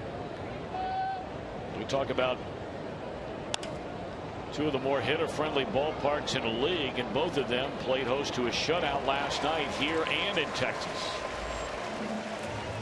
Well, the schedule is out for the 2014 season. When we come back, Jim Day is going to walk you through some of that. We're in the fourth inning, 6-0 Cubs.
With you, and as Tom said before the break there, the 2014 schedule for the Reds was released today. They'll begin on March 31st, 2014, and it won't take long to heat up that Reds-Cardinals rivalry. In fact, it'll be right out of the gates. Opening day 2014, Cincinnati versus St. Louis. In fact, they'll play St. Louis 6 of the first 9 games. 13 of the first 21 games are against St. Louis and Pittsburgh. Interleague play next year will be very, very interesting. The Reds will take on the American League East. Boston will come here for 2 games. Tampa Bay will come here. Toronto will come here. The Reds will play at Yankee Stadium. The interesting thing about the Boston series is it's basically a 2-2. They'll play 2 here and also 2 at Fenway Park. So a lot of people like to make the pilgrimage to Boston to see a park they've never seen, one of the most historic in the league. They also have 3-city trips as opposed to 2 this year. They'll have 1 in April, they'll have 1 in June, and 1 in September. But it'll be interesting to see that American League East schedule, the interleague play. And again, boys, St. Louis and the Reds right out of the gate. Well, not only right out of the gate, you mentioned, Jim, they open against one another, then they turn right back around like they did this year and play each other in what might be, I don't know for sure, I haven't seen the Cardinals schedule, but I believe it will probably be the Cardinals home opener for a 2nd straight season, and I'm being told now that that is the case on Monday, April the 8th. Season beginning actually on March the 31st this year, as Bruce is retired on 1 pitch to begin the 4th inning. Reds down 6-0.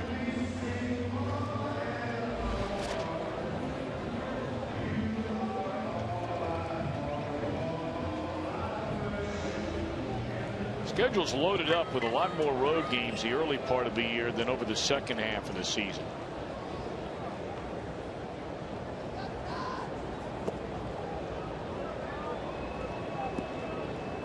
They have weekend series in the first month. The only home weekend series they have all of April is against Tampa Bay. They'll have Milwaukee, Colorado, St. Louis for weekend series in May. Boston will be during the week, that 2nd week of May. It's identical, as Jim mentioned, to 2-2. That's identical to the 2-2 they played against Oakland this year. That is a foul ball off the bat of Todd Frazier. They'll do that back-to-back 2-2 thing again during the week with Cleveland like they did this year. Monday, Tuesday there, Wednesday, Thursday here.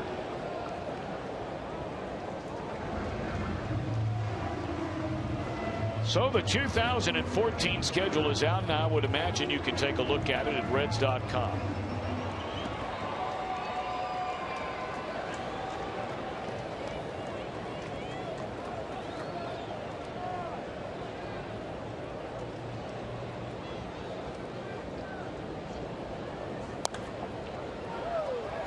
Reds have a lot of work to do here tonight. But as we mentioned, we are only now in the bottom of the 4th inning. This game is closing in on 2 hours young, but only the 4th. But every time the Reds have come to bat in each of the last 3 innings, they're staring down the barrel at a larger deficit. Cubs got the 2 runs in the 2nd. They get 3 in the 3rd. They get another run in the 4th, and it adds up to a 6-0 lead for Edwin Jackson.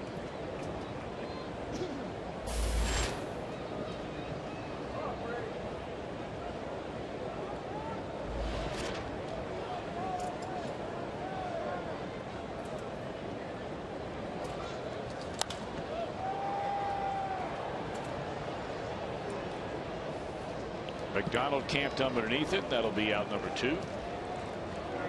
Well, if the Reds should hit that Toyota sign with a home run during our game tonight, Kim Bisick from Florence, Kentucky will win the Tundra on display here at Great American Ballpark. Stop by your Cincinnati and Northern Kentucky Toyota dealer to register for your chance to win it and an upcoming home game. Come on, Coach.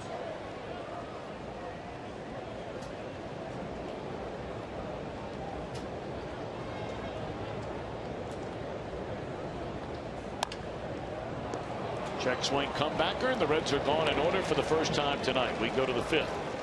Reds trail 6-0.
One mobile app for live baseball. If you'd like to find out more details, you can log on to Reds.com or text @BAT to 31826.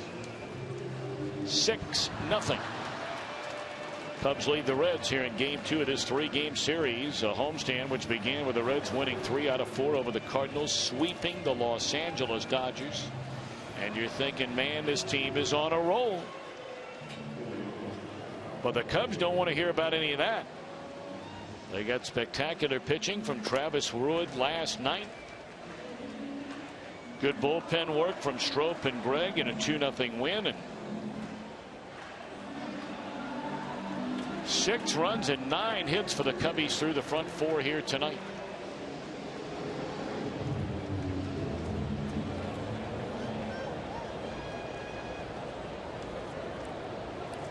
Nick Cristiani, the third pitcher used by Dusty Baker in this game. Tony Cingrani had to leave in the 2nd inning with back spasms. That's a word from the Reds clubhouse. Reynolds came in behind him, allowed 4 runs, 3 earned in an inning 2/3. Cristiani came on to get the final 2 outs in the 4th inning behind Reynolds, and now he's ahead of Junior Lake, who fouled that ball. Not sure where it got him, but he's hurting too on the first pitch here in the 5th.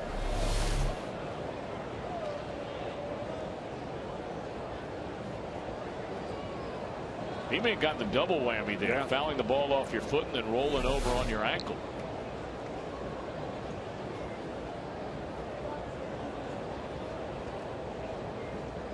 Blaming the bat.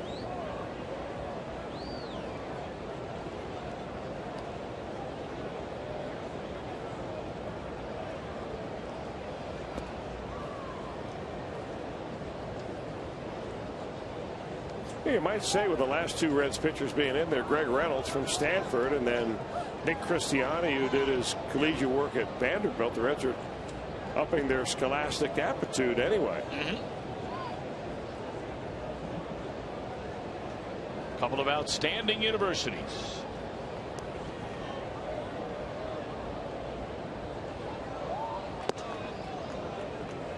There's a lot of run on that fastball, I'll tell you.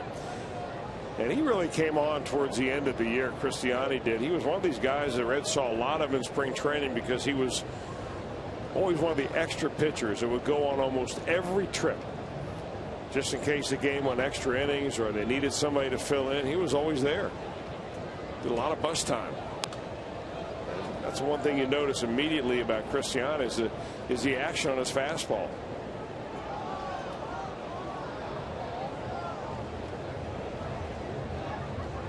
He was one of the guests along with Nefali Soto and Billy Hamilton today at the final Red season ticket holders luncheon.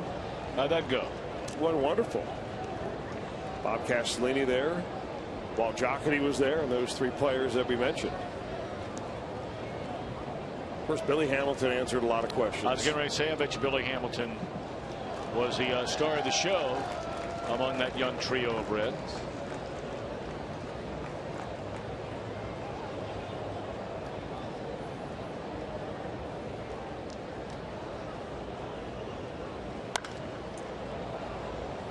In the air down the right field line over near the stands. Bruce just out of his reach. Good effort there by Jay, unable to get it. So it remains 2-2 on Junior Lake. You know, the one thing you don't really give appreciation to when somebody plays a corner outfield is the fact that, you know, as a corner outfielder, a lot of people say it's harder than being a center fielder because you've got 2 different walls that you can run into, especially in a tight spot down the right field line like that. I mean, this is one of the rare places where you can reach over the stands in that foul territory. In most ballparks, you run out of room just about like that, but you can't reach it necessarily over the stands.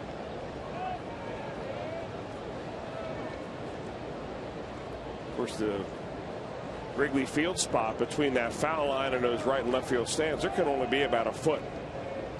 You can almost not remember where that line is sometimes. And of course, there you're fighting the battle of having to go over the bullpen mound, which is still very, very dangerous. I believe Wrigley and San Francisco are the only two places where you still have that battle, right? AT&T Park has a bullpen in the field of play. Yeah.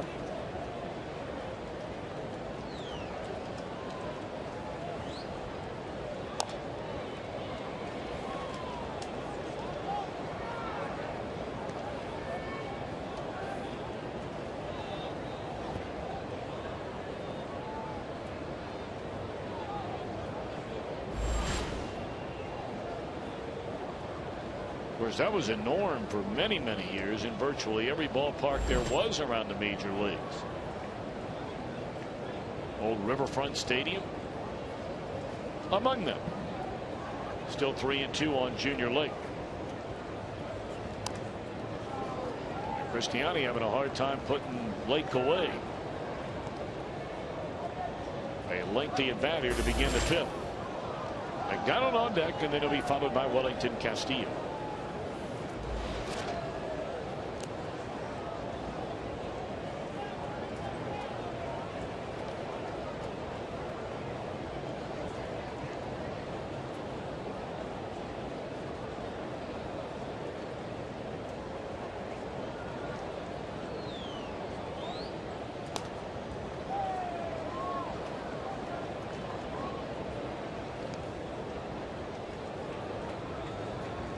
Pitches so far in this at bat, and apparently neither batter nor pitcher in a hurry to get it over with.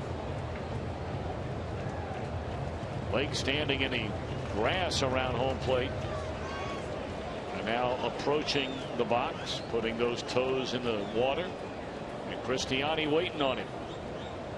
3-2 once more. Pitch number 10, and Lake draws a walk. He's had a good night tonight. Double, a stolen base, a single, scored a couple of runs, and now a walk. Not a Pete Rose fan, is he? Oh, there he is.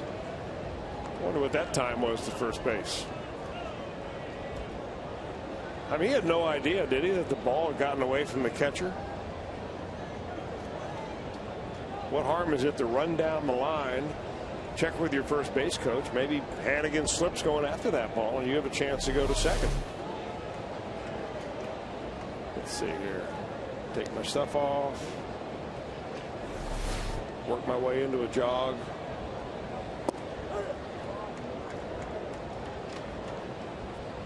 Strike one to Darnell McDonald. He bounced out to Frazier in the second inning and an RBI single, scoring Lake in the third. Cubs are leading 6-0. We're in the top half of the fifth.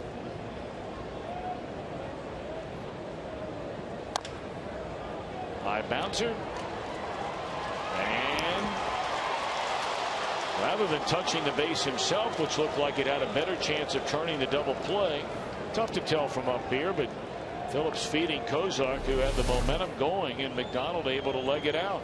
Well, McDonald still has some speed, and I'm wondering if maybe Brandon Phillips was too far towards first base to really be able to go back. It would have been a couple of steps anyway to get the second base back.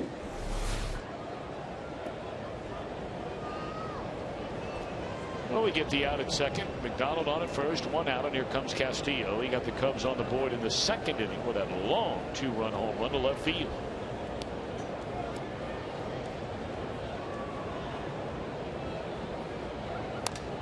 Strike one.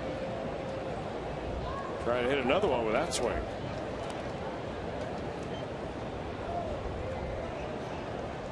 Cardinals and the Brewers are in the fourth inning. No score in that one. They're in the bottom of the fourth inning down in Arlington, Texas, where the Pirates maintain a 1-0 lead over the Rangers. Reds starting play a game behind the Pirates for second place in the division, 2 behind the front-running Cardinals.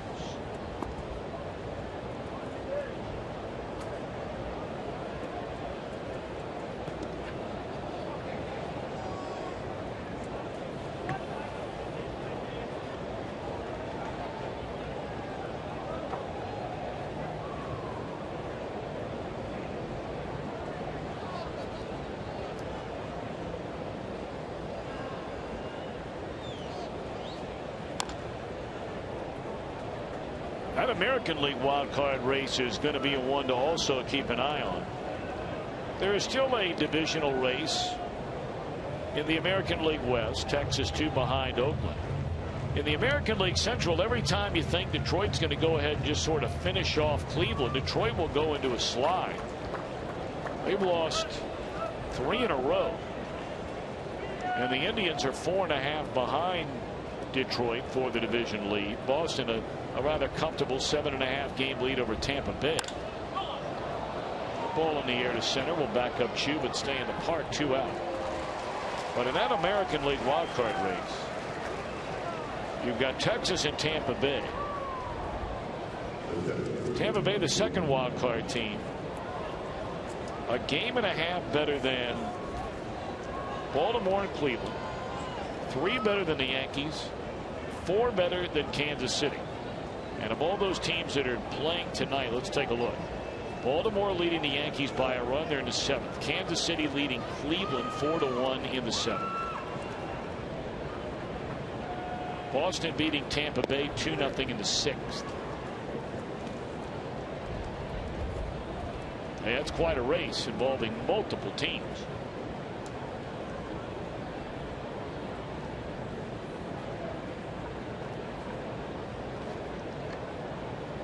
Any team, Chris, among all those you like better than another? I mean, you never say that it's a done deal with Texas, but their record is 2.5 games better than Tampa Bay. But then if you start with Tampa Bay and then we gave you the games behind, just showed you there involving Cleveland and Baltimore, Yankees, Kansas City. Anybody you like more than any other there? Well, I like Tampa Bay more than the rest of them, but Tampa Bay has been very good. Like a lot of those teams have been good on the road and not very, I mean, good at home and not very good on the road.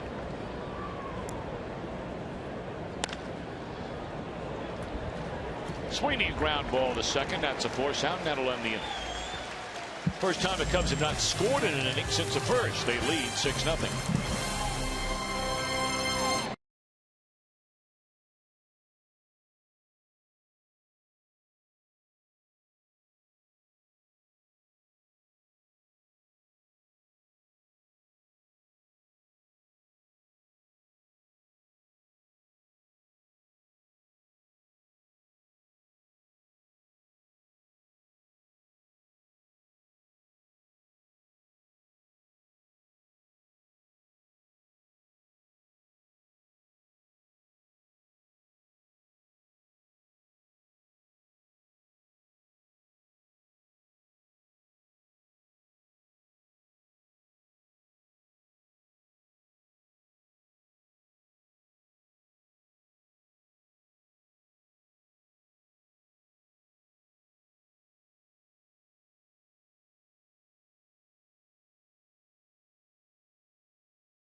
Ago, Shin-Soo Choo's been hit by a pitch 25 times this year, and it's his only year as a Red. Who are the only 2 Reds with more career hit by pitches as a leadoff batter than Choo? Peter Edward. And look at Ryan Friel, 10 more than Rose. The late Ryan Friel. Boy, Friel played the game so hard. We know Rose, that's the tenor that he set very early in his career. And sadly, Ryan Friel passed away during the offseason, taking his own life.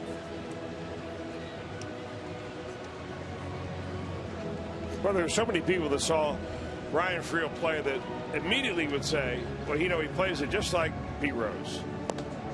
I mean, running into walls, he made himself from a backup player to an everyday player by playing with reckless abandon.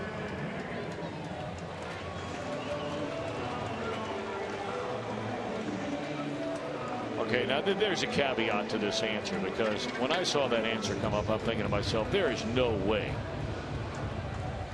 that Ryan Freel was hit by a pitch 10 more times than Pete Rose. They did not start tracking that statistic, if I'm being told correctly. As a leadoff hitter, breaking it down as to where you were in the batting order and how many times batting in a certain position in an order you were hit by a pitch until 1974. Of course, Rose already had nearly a decade under his belt as the primary leadoff hitter for the Reds. That one off the end of the bat, and it's going to fall in a hit. So the Reds batting here in the bottom of the 5th inning. They are trailing 6-0, and we'll see if that little flare by Hannigan can jumpstart the offense. It was shut out here last night. Sweeney in center field really did the Reds a favor right there. He broke back on this ball, actually misread it completely off the bat of Hannigan, and by the time he recovered, he just didn't have the speed to recover. He went 2 or 3 steps backwards before he went forwards and realized that that ball should have been caught. Right? The Reds get a base hit. And they'll send him a pinch hitter. Henry Rodriguez. He was one of the guys who was hitting in that simulated game off of Sean Marshall this afternoon. Tell you what, watching this kid, he can hit. We've talked about him many times. I mean, he has had some outstanding minor league seasons swinging at bat. Perfect guy for a simulated game, too, because he's a switch hitter. Take 4 or 5 hacks from one side, then flip over and bat right-handed. Problem has been for Rodriguez, Chris, as we've talked about, is finding him a position to call home.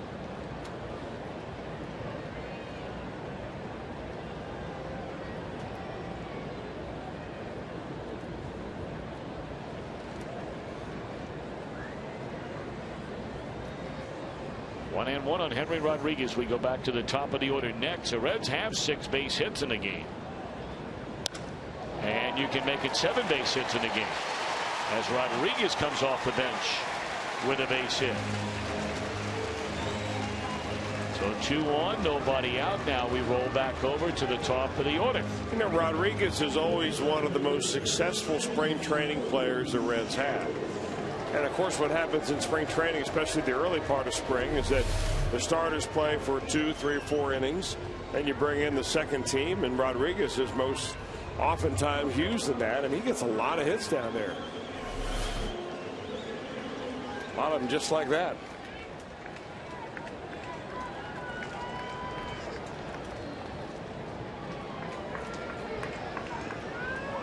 Let's see if the Reds can begin to make some serious noise here.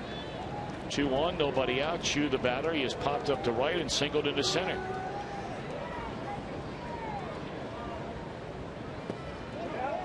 Breaking ball, check swing, and he went around. Strike 1 to Shin-Soo Choo.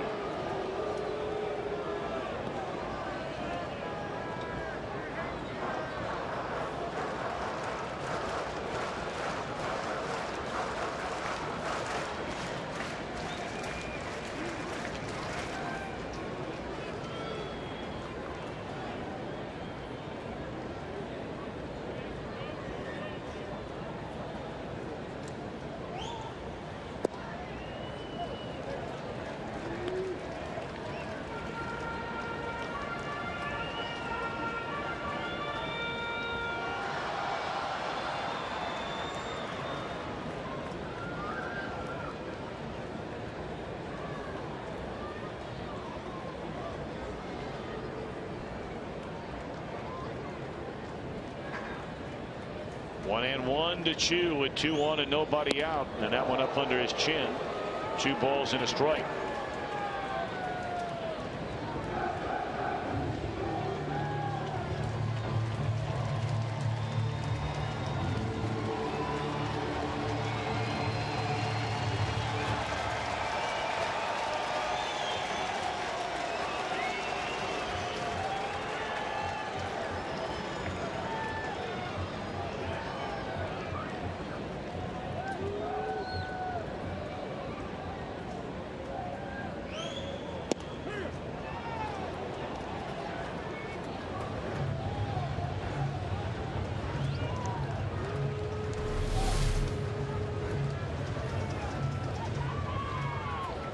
Chu showing some kind of disgust. I'm not sure if he disagreed with the call by the umpire. It looked like a strike, or maybe upset with himself that he didn't swing.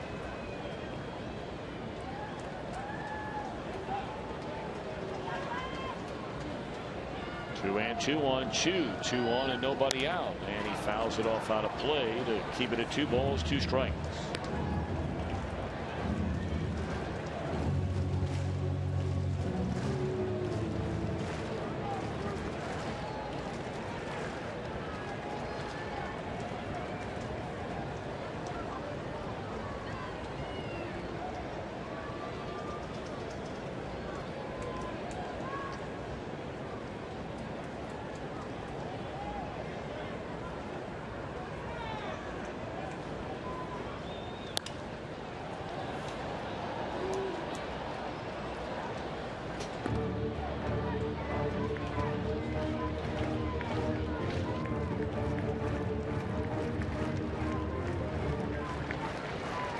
Seventh pitch of this at bat upcoming to Shin-Soo Choo.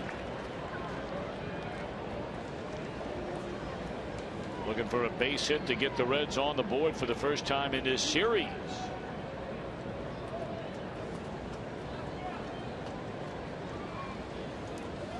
Jackson still looking in, getting a sign from Castillo. Still looking, and now Choo wants timeout.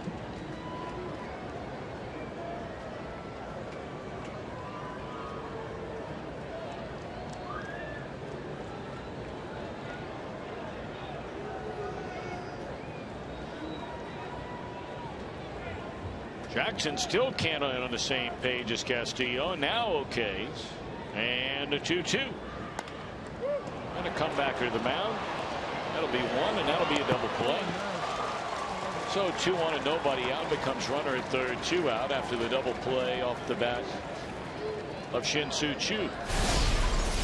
Well, the results in a double play, we're going to take a look at it anyway. A Mazda pitch by pitch brought to you. Edwin Jackson against Choo. And he throws him a couple breaking balls early on, then a low grid shot, and then from there on it's fastballs. Tries to come right inside, jams him there, and after a breaking ball comes right back inside. This is the one he gets a ground ball double play on, and it's a nice turn down there by the Cubs infield. And well, the Reds have a golden opportunity. Go by the wayside again. They've had 2 runners on in the first inning, 2 runners on in the third, and had the first 2 on here in the 5th.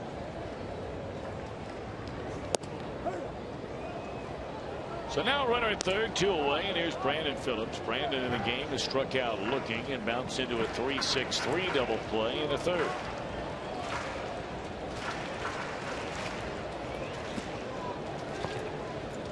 Cubs about hit him 9-7, but outscored him 6-0. And the difference, the long ball, a pair of 2-run home runs tonight for the Cubs. And Rizzo will handle the ground ball. The Reds are through in the 5th. We move to the 6th. All Cubs so far.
Toyota dealer. Visit buyatoyota.com. Toyota, let's go places. And by JTM Food Group, creating great dishes together. Well, welcome back to Great American Ballpark. Beautiful look at downtown Cincinnati. Well, you talk about a downtown on the rise these days. There is a lot going on.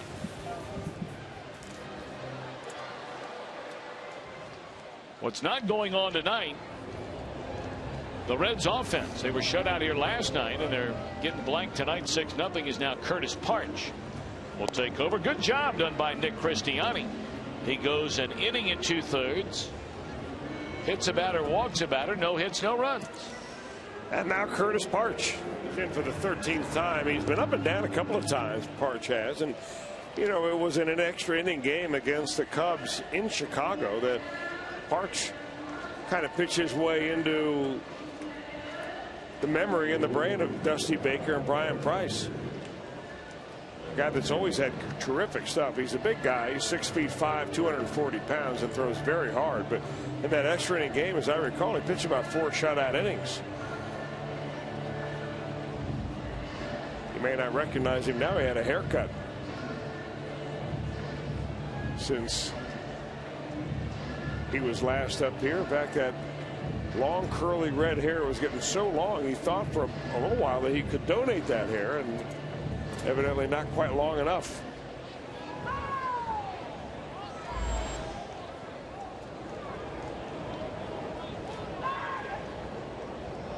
So the big redhead cuts loose a 95-mile-per-hour fastball, and that's a big swing and a miss by the pitcher Edwin Jackson. Boy, he took a hearty rip at that pitch.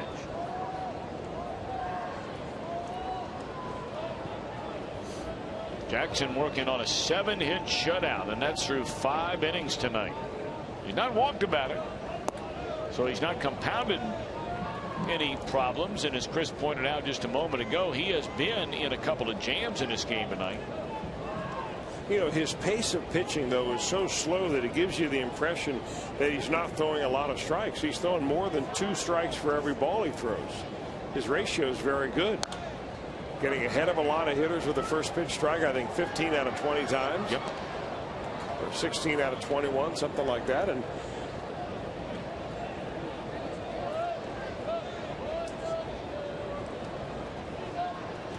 thrown 50 strikes against just 19 balls as Edwin Jackson. But still, in all, when you give up 7 hits through the first 5, it's an ugly kind of shutout, and probably even more frustrating and uglier than when you're sitting in the Reds dugout.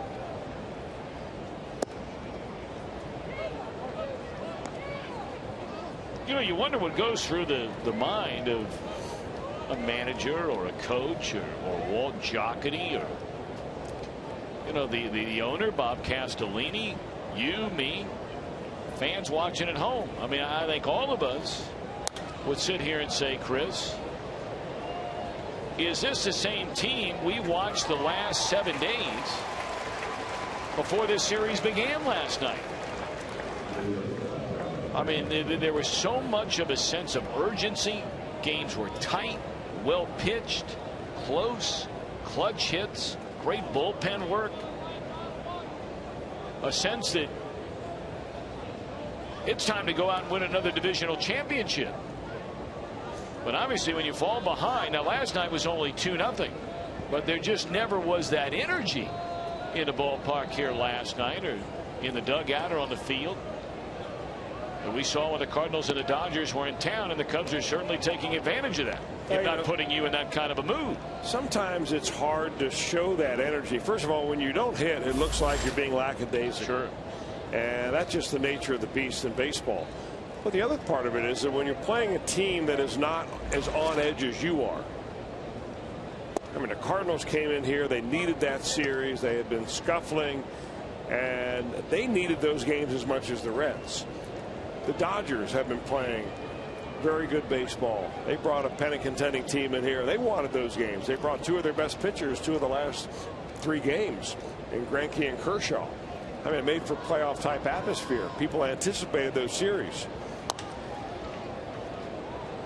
Cozart charging in and gets the hustling Castro for the second out of the inning. Good play by Zach. And then you get the Cubs in here, and quite frankly, these games don't mean a whole lot to the Cubs.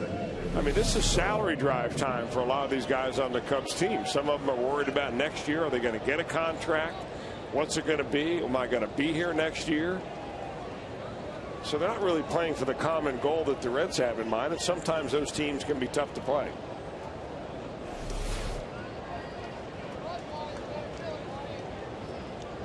But it has been a team, the Cubs, that the Reds have just completely dominated over the last few years. Now, we mentioned coming into this series last night, the Reds had gone 48-18. 48-18, 30 games over against the Chicago Cubs going back to the start of the 2010 season. And the only team in baseball that had beaten another team more than the 48 Reds wins over the Cubs was the Rangers' complete ownership of a team in their division, the Mariners. They had won 49 games. Speaking of the Rangers, they are now trailing the Pirates in the 5th inning 4-0.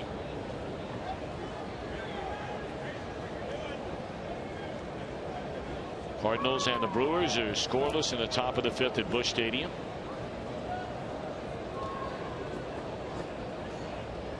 The Yankees have erupted in the 8th inning in Baltimore, and they've taken a 7-4 lead over Buck Showalter's Orioles.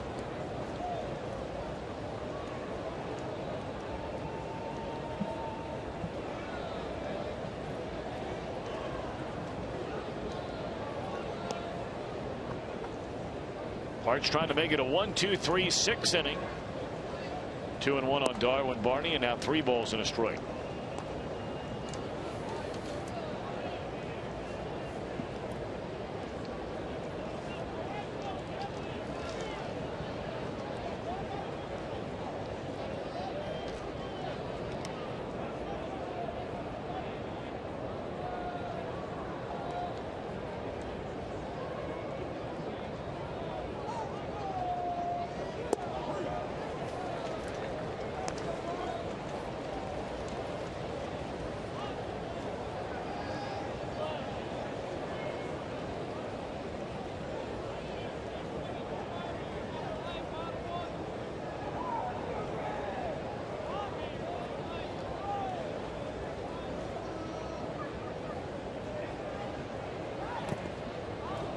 And Parks has walked Darwin Barney.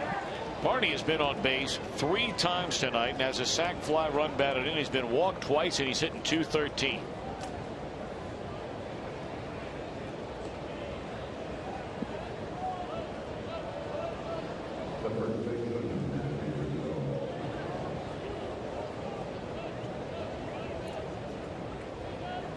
So now the inning will continue for the Cubs first baseman Anthony Rizzo. He's bounced into a double play, popped up to shallow center, and then hit by a pitch when Cristiani got him on the back left knee in the 4th.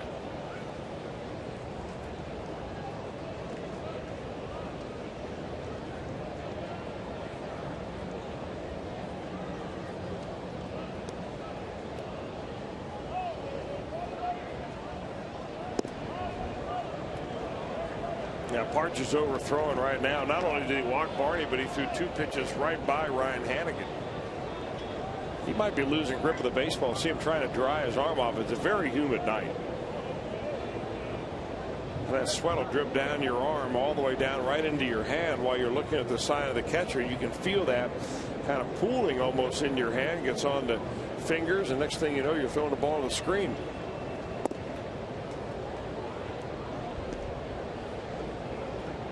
That is if you're not used to gripping on the wet side.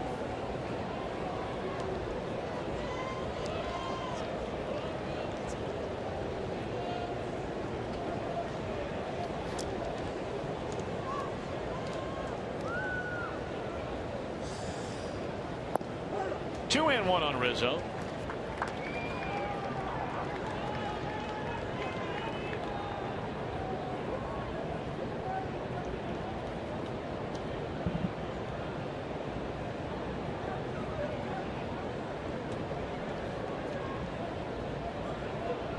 Two and one the count on Rizzo. And now 3 balls and a strike. 1 on, 2 men out. We're in the top of the 6th inning, and the Cubs have a 6-0 lead.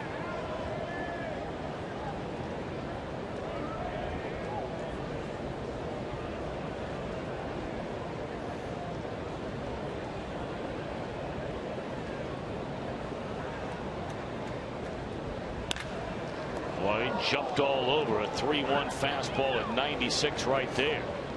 That's being ready to hit. Too far out in front of it. That's the second time tonight he's done that. He did it earlier on a 2-0 count against Cingrani and jumped at a fastball, hit it very hard and long, but fouled off to the right side. He did the same thing there. Doesn't mean you have a quick bat. I think when you do that on a hit in a hitter's count looking for a fastball, it means that you're anticipating and getting it started too soon.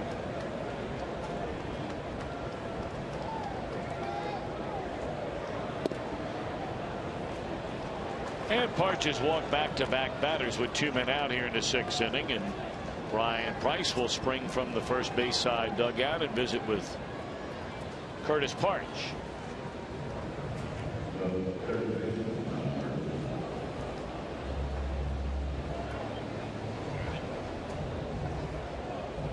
Well, the Sports and Highlight Show you've been waiting for us here. Fox Sports Live. Jay Onright and Dan O'Toole.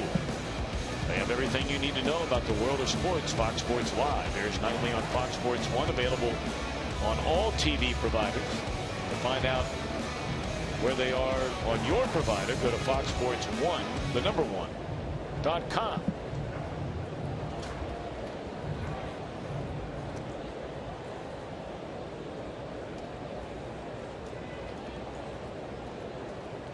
And from what I'm told, it's interesting to note that so far in all the cities in the United States of America since Fox Sports 1 came on the air less than a month ago, Cincinnati so far is the highest rated city, meaning more people, as far as just the rating games is concerned, are watching in Cincinnati on average than any other city in the country. Very, very interesting. Really interesting. Might be all those great promos we're doing here on Fox Sports Ohio. You're doing a good job reading those. Thank you. And it's paying off. Well, let's hope that the big boys at Fox see that.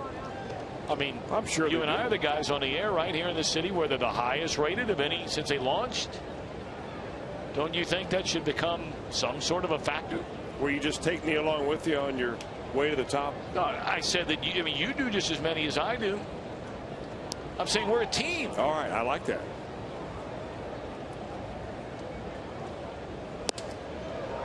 Jim Kelch also part of that. Jim Day will read them beautifully tomorrow. We could be like the 4 horsemen. The Fox Sports 1 promo. That's exactly right. Pretty soon there'll be. We could have you on a with a sombrero and a riding in a donkey.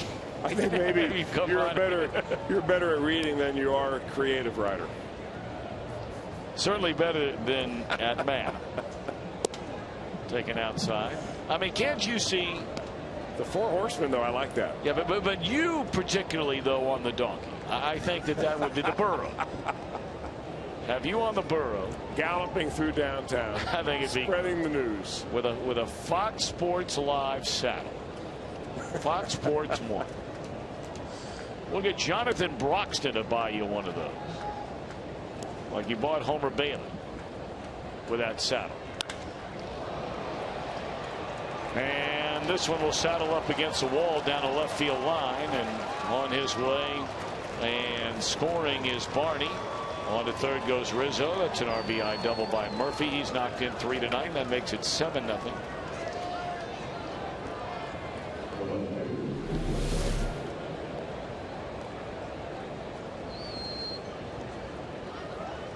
Well, this inning started out so innocently for the Cubs. And the Reds, for that matter. I mean, Jackson hit a fly ball out. Starlin Castro bounced out. You're looking at a 1-2-3 inning, a couple of walks, and now a double. And the Cubs are beginning to pile on here.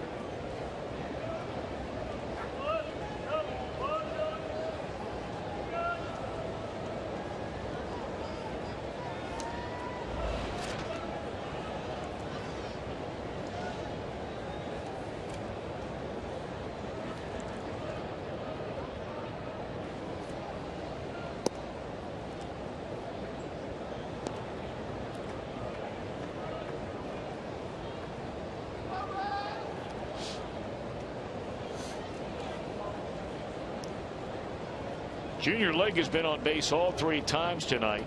A double, a stolen base, a run scored in the second, singled, scored in the third, and drew a walk in the fifth.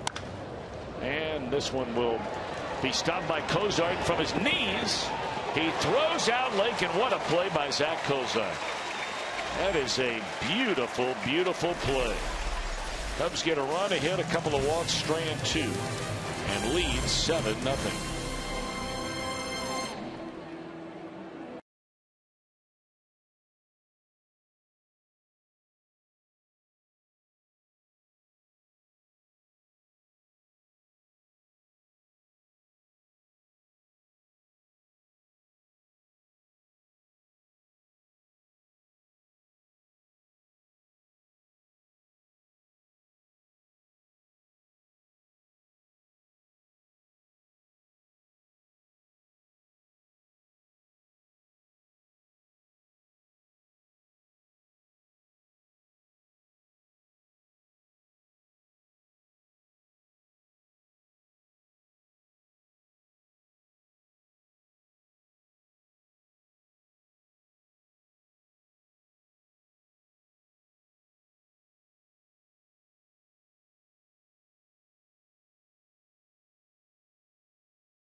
American Ballpark, place to catch all the Reds action.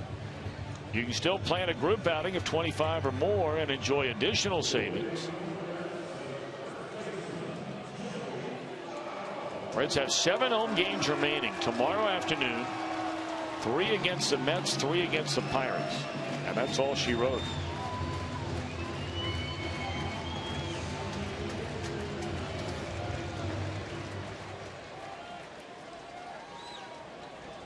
Hello to you there, young man. Spotting on Fox Sports Ohio camera. Joey Votto to lead things off here in the Reds' 6th inning. Votto celebrating his 30th birthday. He's 2 for 2 tonight.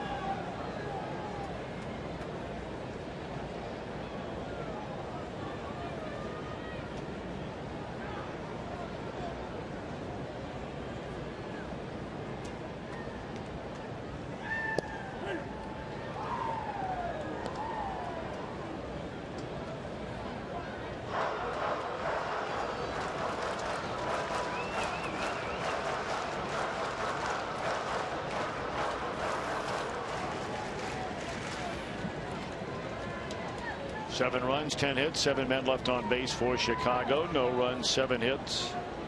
An error and 5 left for the Reds, and it's 1 ball and 2 strikes on Joey Votto. He'll be followed by Ryan Ludwig and Jay Bruce. Reds down 7-0 as they bat here in the bottom of the 6th inning. 12:35 tilt tomorrow. Tickets are available. We invite you to come on down if you're able. Mike Leake against Jeff Samardzija.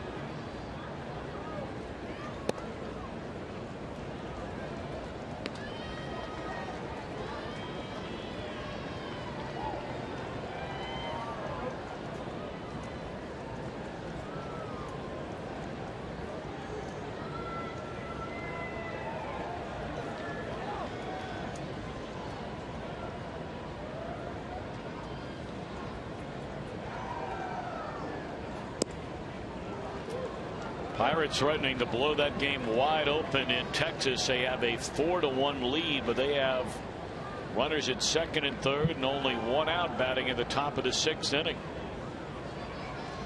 Cardinals and the Brewers are still scoreless. Milwaukee batting with A runner at first and 2 out in the 6th.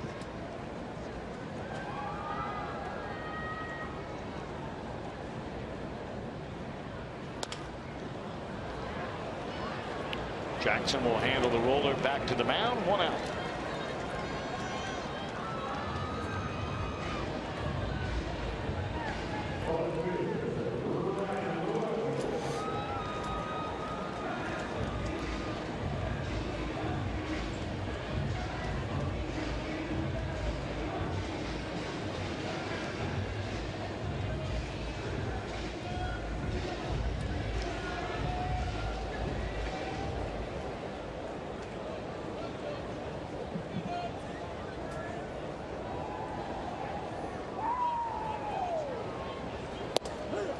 Strike 1 to Ryan Ludwig. He had a double into right center field in the first inning. That's when the Reds had 2nd and 3rd and 2 outs.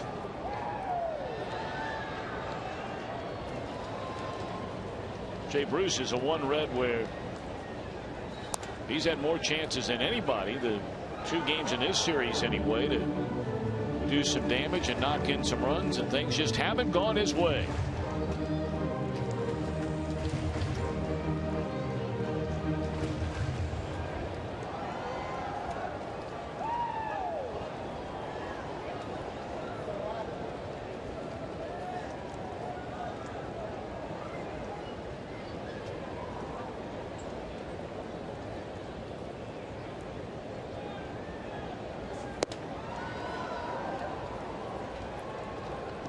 Well, John Browdy has just informed me that the Cardinals so far in their game, they do not have a hit against Willie Peralta, and that's through 5 innings tonight at Busch Stadium.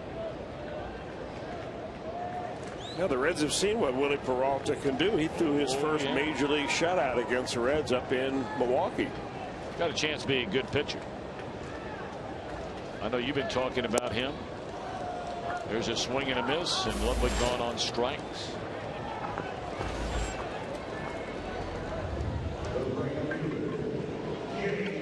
Of course, you were also talking about that Johnny Helwig and liking him. Nice looking prospect.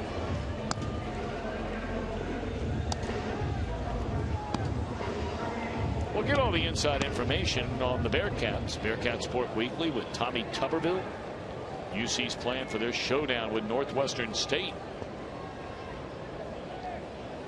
That's not Northwestern, that's Northwestern State. That'll be Saturday at Nippert Stadium. So check it out with Tommy Tuberville here on Fox Sports Ohio Friday at 6. I misread that. I thought it was I'm thinking Northwestern coming in. Heck, they're ranked. They're undefeated. I beg your pardon. Of course, that's a school just north of Chicago. Another great school in the Big Ten.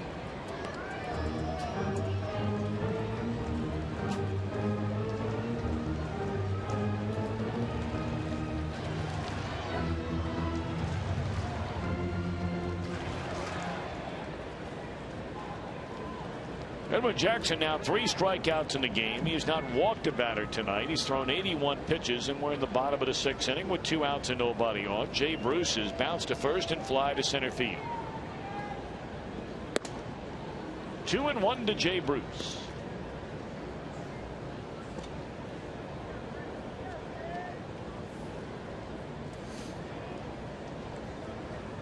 You know where Northwestern State is? I want to say Louisiana. Yeah, you're right about that.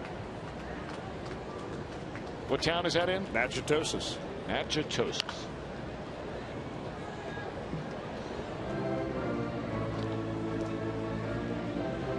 How big a school is that? I know you just dialed it up on the internet. Did you give you some information about the enrollment there at Northwestern State, or their nickname? A little over 9,000. And they are nicknamed the Demons. And their mascot is Vic the Demon. Not a good nickname. 2-2 to count on Jay Bruce. And he's gone swinging, and the Reds are gone in order. We move to the 7th, where the Cubs lead 7-0.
look at our Honda game summary. This scoring began for the Cubs in a second on a long home run off the bat of Wellington Castillo. In that inning, Tony Cingrani had to leave with back spasms. In came Greg Reynolds in a 3-run Cub third, a 2-run home run by Donnie Murphy, a single, an error, put Junior Lake at second base, and then Darnell McDonald would knock him in with a single in the center. That made it 5-0. Cubs got a run in the fourth, and then Murphy picked up his third RBI of the night. RBI double after walks to Barney and Rizzo. And you're up to speed. 7-0 in favor of the Cubs. Well, the Reds are emptying the bench, so this is very much turning into a Cactus League game. Soto at first, Cesar at second, Hanahan at third, still Cozart at short. And look who's in center field, playing in the field for the first time in his major league career, the electrifying Billy Hamilton. Nice to see him get into a game. Unfortunately, under these circumstances, you'd rather be ahead 7-0. But good to get him in a game.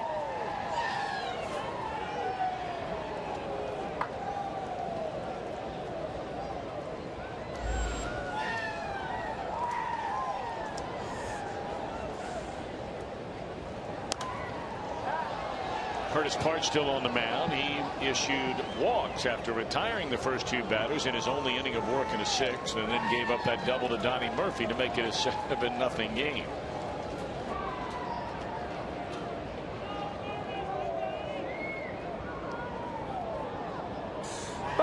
About the outfield configuration here. Look how much room there is for Billy Hamilton to cover out there. They're putting those corner outfielders essentially pretty close to the lines. They Billy, you got the rest of it.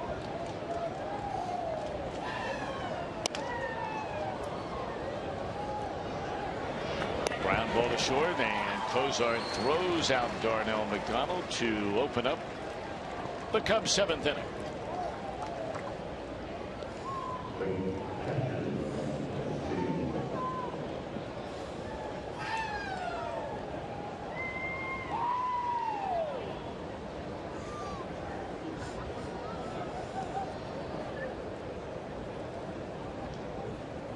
Well, the no-hitter over in St. Louis. Willie Peralta gives up his first hit as Matt Holliday ends that no-hit bid with a 2-run home run. The Cardinals take a 2-0 lead. That with 2 down in the 6th inning. So the Cardinals are winning, the Pirates are winning, the Reds are losing.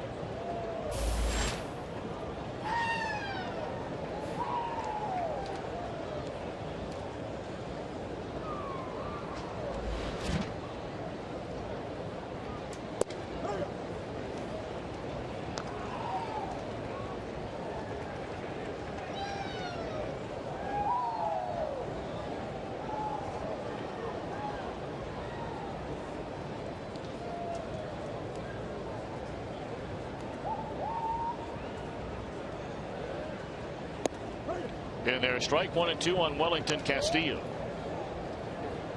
They got the Cubs off and running way back in the 2nd inning with a 2-run home run deep into the ninth.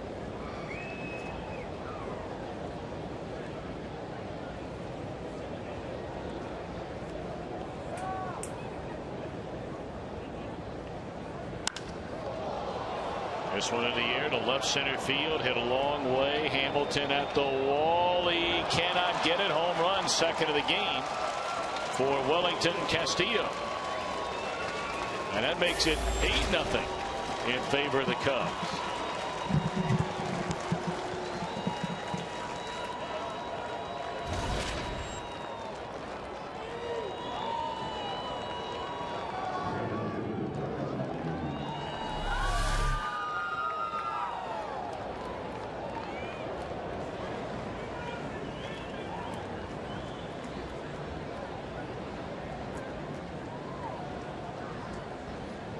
Would have been a nice way to welcome yourself into your first defensive inning.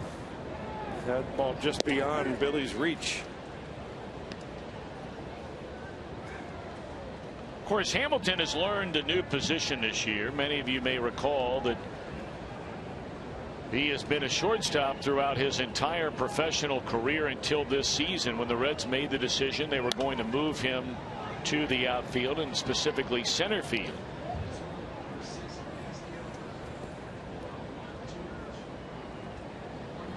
And by all accounts, he had a good year this year as a center fielder for Louisville.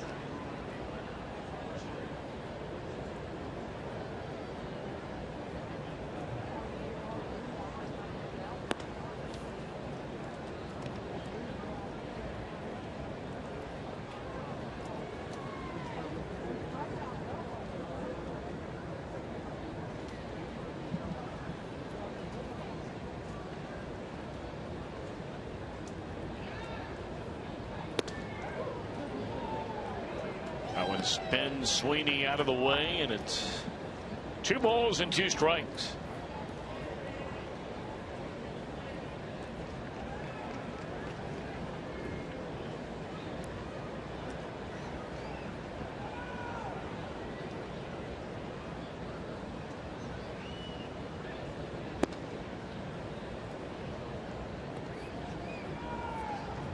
Sweeney's fly to left. He's double to left and bounced into a fielder's choice. 1 for 3 in a game. He was one of the Cubs who homered in their 2-0 win here last night.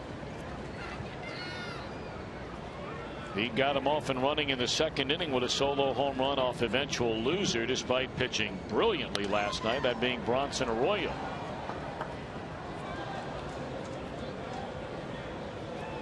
We are only in the top of the 7th inning. But all Cubs tonight, they have scored in 5 of the 7 frames. They did not score in the first, despite putting 2 on with nobody out. And they did not score in the 5th against Nick Christiani.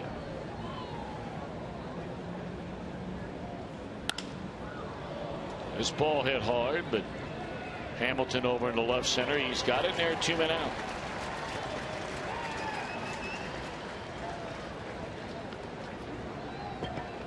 You know, you get into blowout games, and all of us certainly get disappointed at the way the game went last night, and especially the way this one is going so far tonight. But for a guy like Curtis Parch, these are very important innings for him.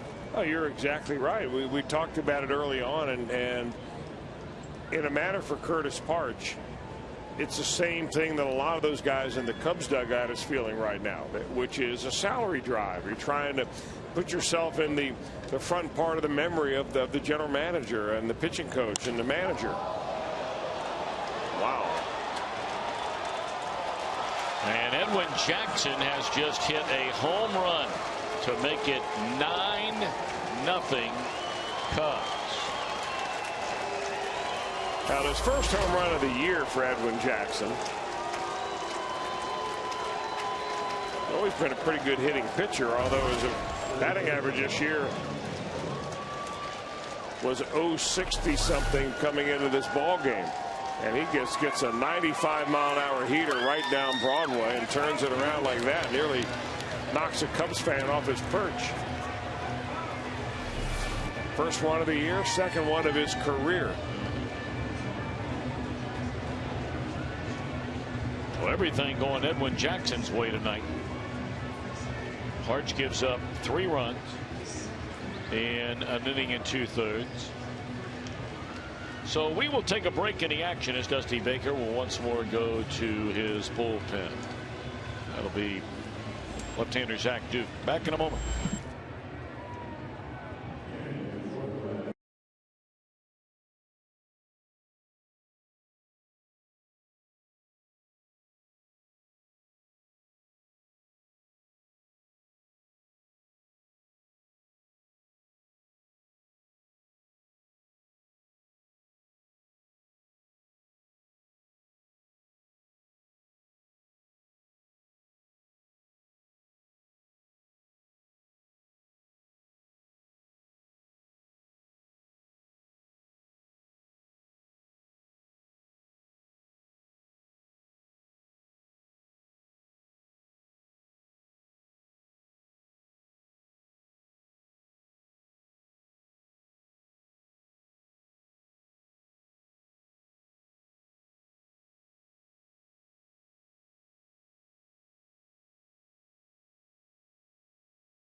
Appreciation Day is always presented by Walgreens. Cheer on the Reds. They'll take on the Pirates. That could be a huge game. It's a season finale.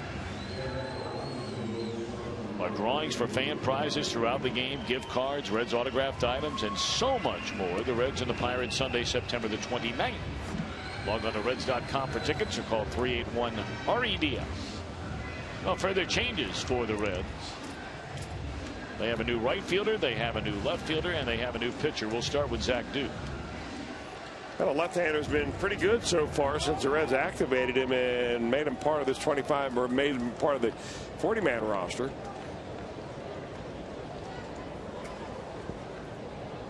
He's a veteran of the major leagues, a starting pitcher for the most part with the Pittsburgh Pirates.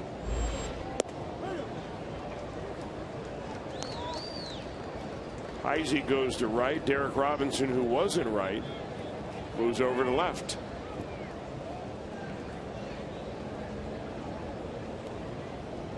So the only position players still in the game from where they started the game would be the shortstop Cozart and catcher Hannigan.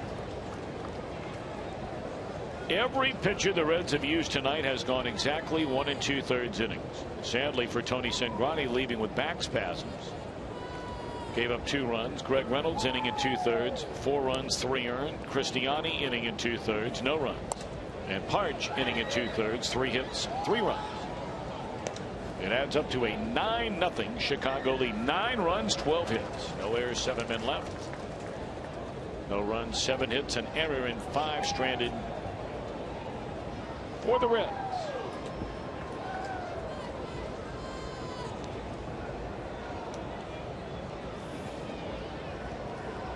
Most of the fans that are left here tonight, many of them donning blue. Of course, when the Cubs have down years like they've had for the last 4, they don't have quite the fan turnout as when they're good. And it really is amazing the following they have when they have good teams. I know we all like to get a little angry or upset when they come rolling into your particular ballpark, whether it's here at Great American Park or whether it's anywhere else around baseball. But well, I tell you, they really do have an extraordinarily loyal following, having worked there for 6 years.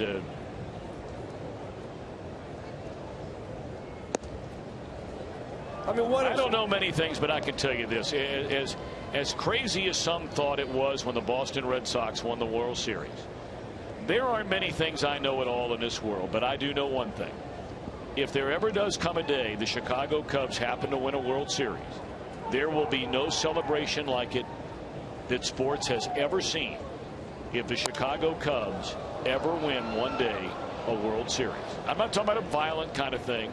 Unfortunately, that happens everywhere. I'm talking about the number of people that would be involved in a celebration. It would be unlike anything else sports has ever seen. You almost have to travel with their team for a year when they have a good club to see it. You just can't believe it. And I think a lot of that goes back to the days, Chris, and you might agree with, when WGN was a superstation and really the only game in town. They get 2 more and they lead 9-0 as they stand and stretch at the ballpark.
Duke in and out inside this National League Central. We begin with the Cardinals.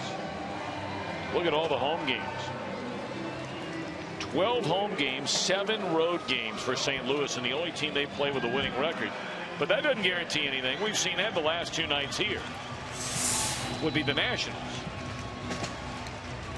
You know, the Pirates, another case in point. They're going on the road playing a very good Rangers team. They won last night and they're winning tonight.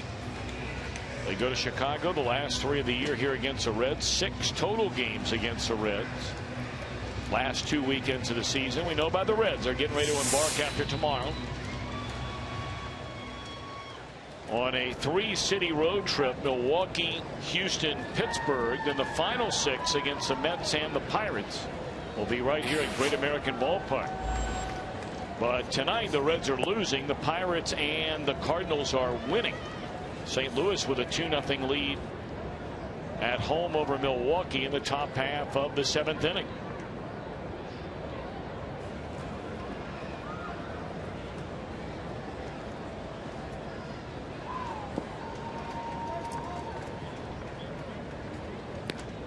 So a lot of Reds who have seen very limited playing time during this stretch run are going to get at bats here tonight. I'm sure Dusty Baker has left Zach Cozart in this game if for no other reason to try and give him a chance to extend his hitting streak, which stands at 14 games, and Cozart is due up next. Corky Miller has made his way in from the Reds bullpen as Hanahan lifts a fly ball to center field, and Corky is going apparently to bat for Ryan Hanigan and stay in the game to catch. Right now, let's go to Los Angeles. It is a Fox Sports 1 game break.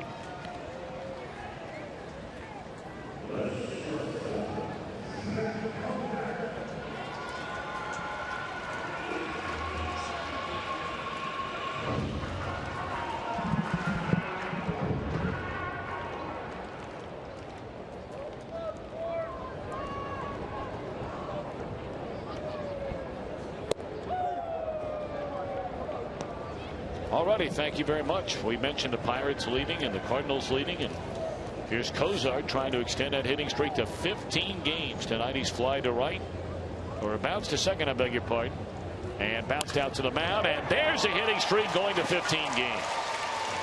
A double down the left field line, so good for Zach Cozart. 15 straight games with a base hit.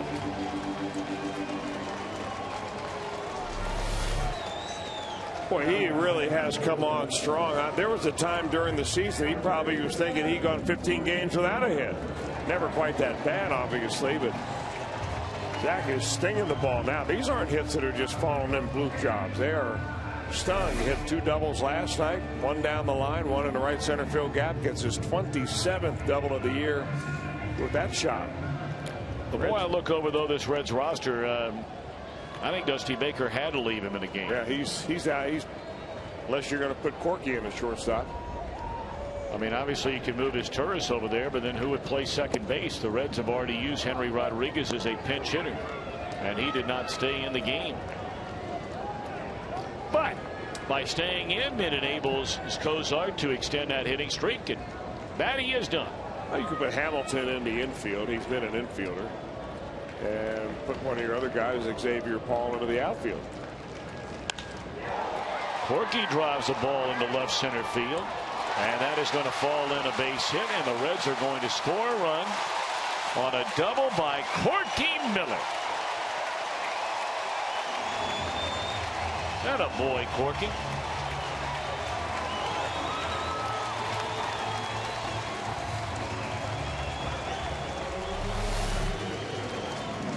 Corky hits it hard, but it's in the gap and it hangs up there. I don't think you could have taken a worse route out there than the one that Junior Lake took. You look more like a pitcher playing left field out there, actually. Maybe lost in the lights.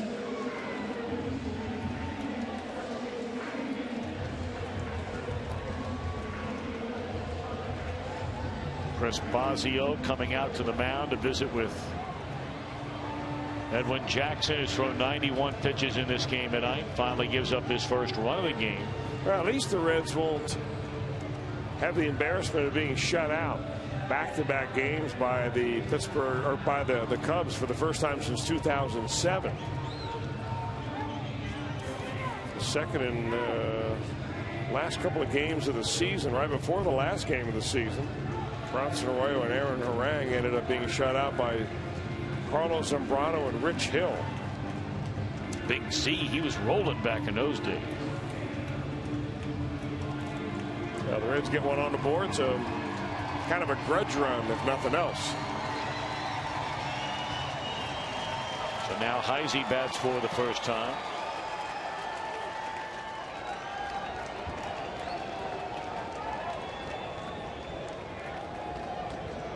We're in the bottom of the 7th inning. Reds are down 9-1. Runner at second with one out, and Jackson going to work on Heisey. Looks at a fastball strike. Billy Hamilton will bat for the first time in the major leagues next.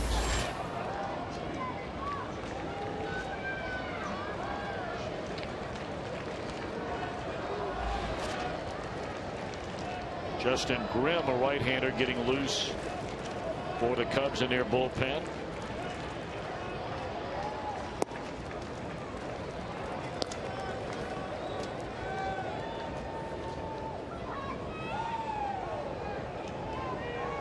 And Chang Young Lim, another right-hander, gets loose in the Chicago pen.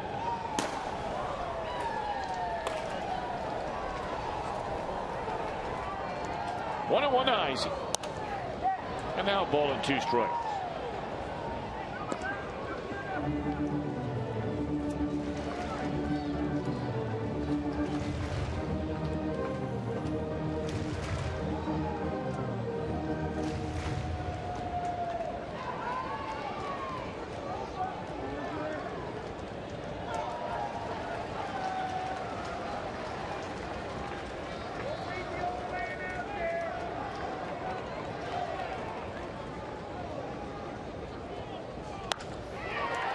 Fly ball into right field will back up McDonald. He makes a play, and Miller stays put. And here comes Billy Hamilton.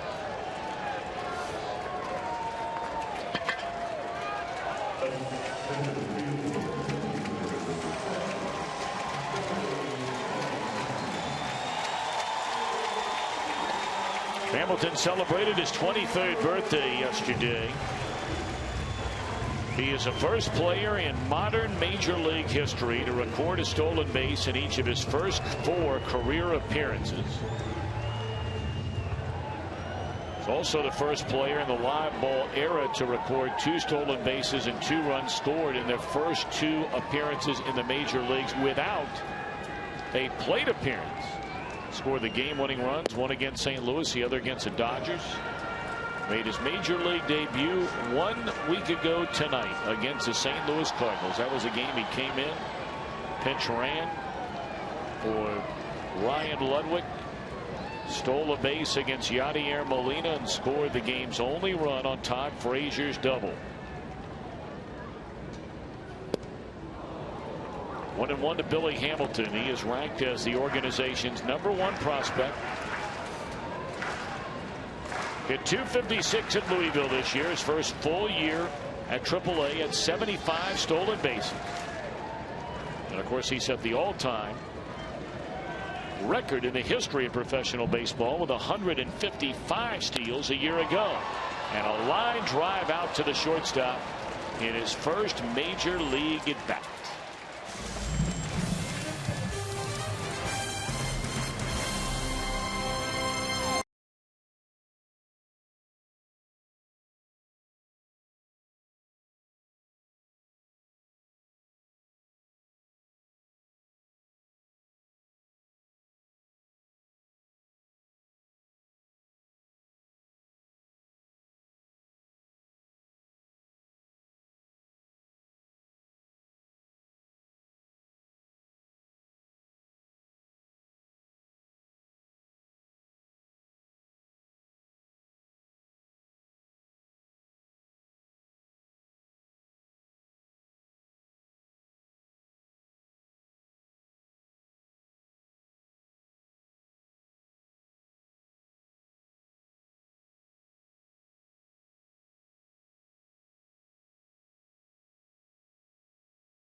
Cincinnati Children's Hospital, ranking 3rd in the nation in the U.S. News and World Report's best children's hospital for the 3rd year in a row. And by Chevy. Stop into your Tri-State Chevy dealer today and check out our full line of fuel-efficient vehicles. We're going to look at the recently unveiled Joe Morgan sculpture just outside the primary entrance to Great American Ballpark. A great location for it, too. Oh, man, I mean, Joe was saying it on the air when he came on with us last night. He's, every time you drive by, kind of pulls your eyes over that way. And we say hi to Joe. You know, when he's not in Cincinnati watching the game from the GM booth, he is at home watching it from the luxury of his couch and critiquing us every inning. And there's been a lot of critiquing going on tonight. Really? By whom? By Joe, yeah. Tonight? Down 9-1. This was your night to handle the heavy lifting. I'll take it over tomorrow. My night to handle the heavy. All right. Well, I will proudly take that on. You'll be working with Jim Day tomorrow. Yes, I will. Day game. That'll be the finale of this series. Jim's all fired up. He's revved up and ready to go already. He's already put on a tie. He might just sleep here at the ballpark tonight the way we're going. Well, you know he's got to be here mighty early tomorrow. Day game. Reds Live will come on at noon. Now, Jim won't do Reds Live when he's doing the play-by-play for the game, does he? No.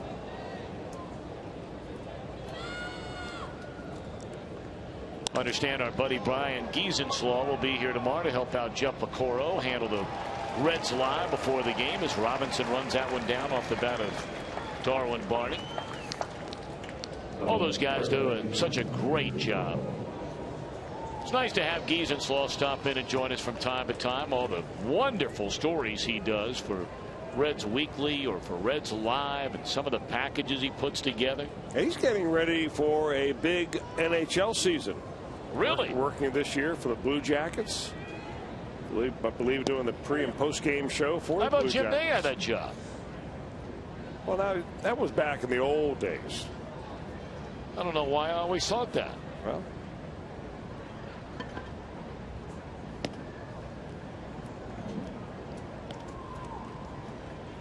Well, good for Brian Giesenslaw. Wish him the best. I bet he's getting boned up on the Blue Jackets. They're starting their version of spring training, I think this week. If not this week, then next week. Yeah, I think you're right.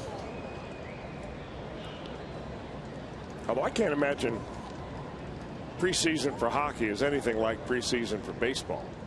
What do you mean? Well, preseason for baseball, it lasts about 2 months, it seems. Well, it's not far from being 2 months. I mean, it might seem like 2 months. That's because it's just short of 2 months. I mean, after being locked up all winter long, you get down there to Arizona or Florida, you smell the freshly cut green grass. You get out there, spend a half a day at the ballpark, and then you hit the links. Now, you can do that for spring training for hockey, I guess, because the weather's still pretty good. Yeah, but brother, I'll tell you what, some of those places they're flying and going to once the winter cranks up. Oh, yeah. Oh, Nelly. You're getting off those planes at about 2A, say in Calgary, Montreal. We've been there. Even in April. Dusty Baker's going to make a pitching change. Zach Duke does a real nice job again. Retired all 3 batters he faces. Reds trail 9-1.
This was a beautiful play by Cozart. Still giving it everything he has in a 6th inning, taking away a hit and an RBI for Junior Lake. You know, you make a play like that and you get paid back with good karma.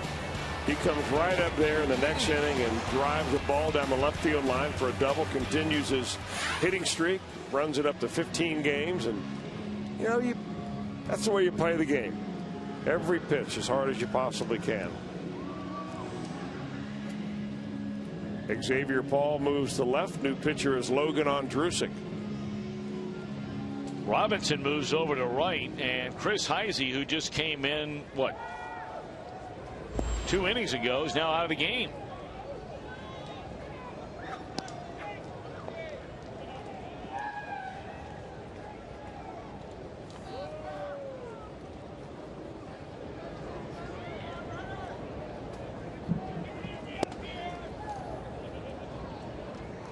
Two-0 on Donnie Murphy, who's had a very good night for the Cubs. He has 2 hits, including a 2-run home run. He has 3 runs batted in.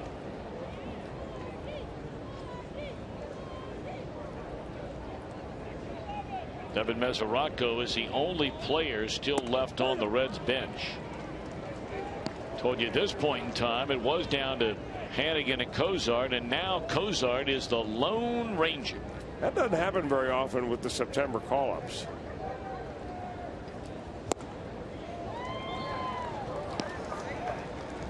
Lone Ranger, meaning he is the only player from the Reds' original starting lineup still in the game here in the top of the 8th inning.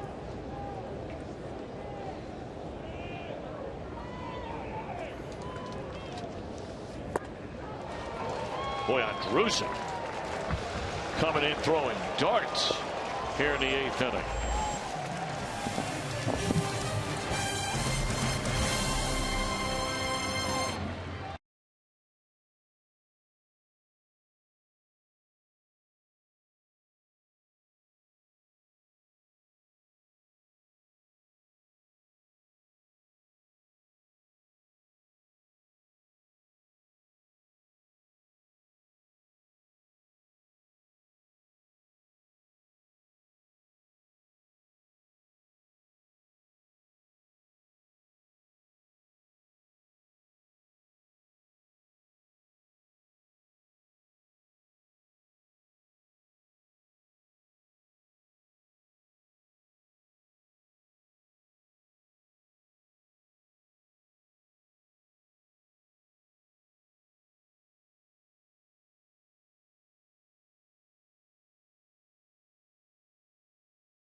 Ohio, we will break it all down for you. Jim Day, Jeff Pecoro and company. Reds Live brought to you by Kings Honda and the Kings Auto Mall. Visit KingsHondaUSA.com. The night is over for Edwin Jackson. A strong performance tonight. Gives him 7 innings, allows 9 hits, but only 1 run, and that came in his final inning of work. He struck out 4, did not walk a batter. And now Chang Young Lim, who the Cubs signed to a 2-year contract this offseason while recovering from Tommy John surgery. He's pitched 17 years of professional baseball, beginning in Korea in 1996, and then 5 years in Japan. When he made his debut with the Cubs on Saturday, he was the 2nd oldest pitcher since at least 1901 to make his major league debut with the Cubs at 37 years, 3 months, and 4 days old. They didn't waste any time with this guy getting him through their minor league system. Well, he's recovering from not his first but his second Tommy John surgery in his life. And been around a long time, obviously, in Korea and then Japan. He is known as the fastest sidearm pitcher in baseball history, who drops down and throws it from somewhere down around Laredo and gets it up there around 99 miles an hour. Of course, in Korea, they would say that's 160 kilometers per hour. That one at 91 miles per hour. There's a sidearm motion right here.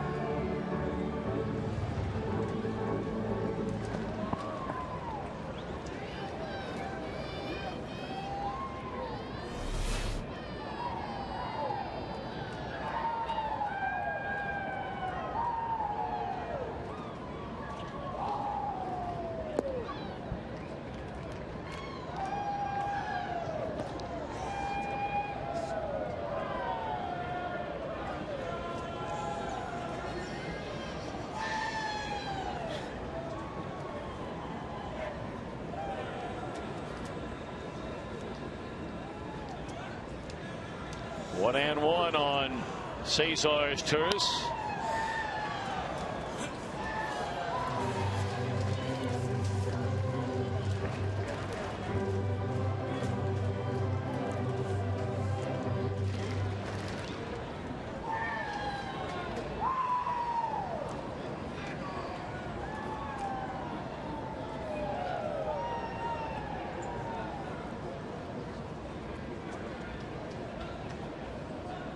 One and two to count on his terrace, leading off the Reds' bottom of the 8th inning, and a 2-hopper down to third. And a throw is in time, 1 out.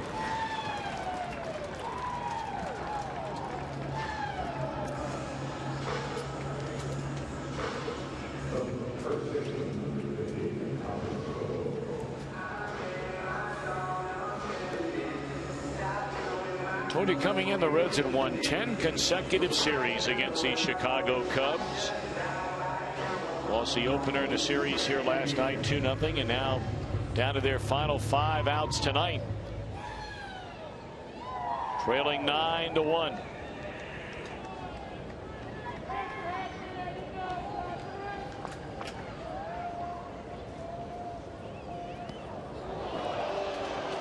Breaking ball hits Neftali Soto right in the back. And let's send it back to Los Angeles. It's time for a Fox Sports 1 game break.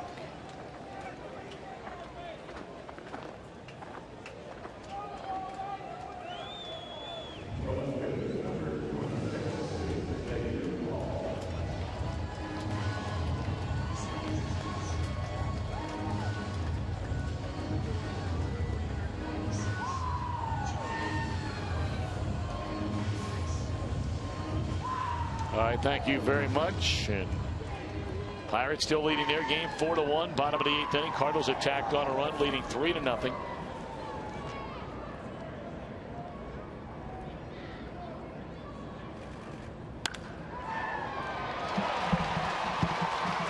Hot smash off the glove of a second baseman, leaving the bat of Xavier Paul, and Soto goes on to third base.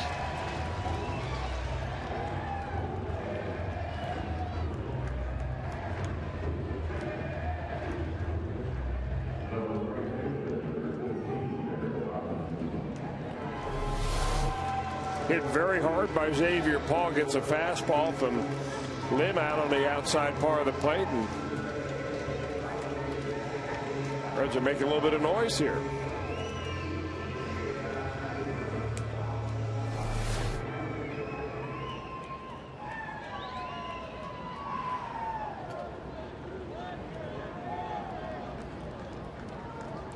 So Lim now facing Derek Robinson, who bats for the first time since coming into the game.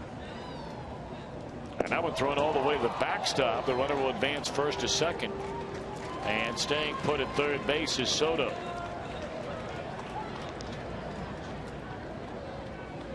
That'll be a wild pitch.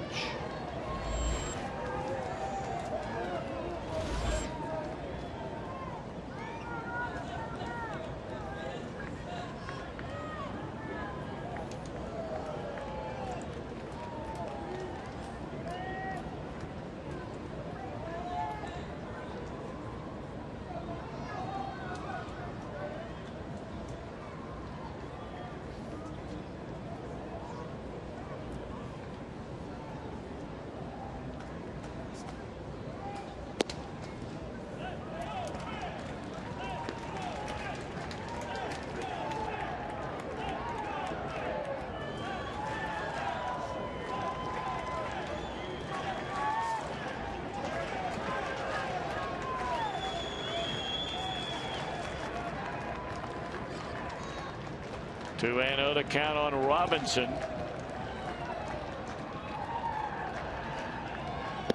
And he chased a pitch up in a strike zone on a 2-0 count. 2-1 to Derek Robinson.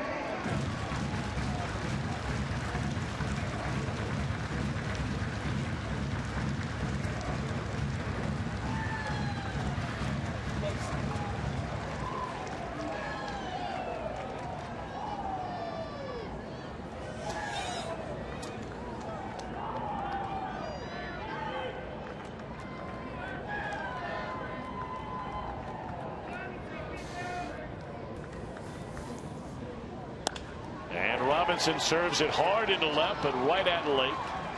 And the runners will have to stay put. First out here in the Reds' 8th inning.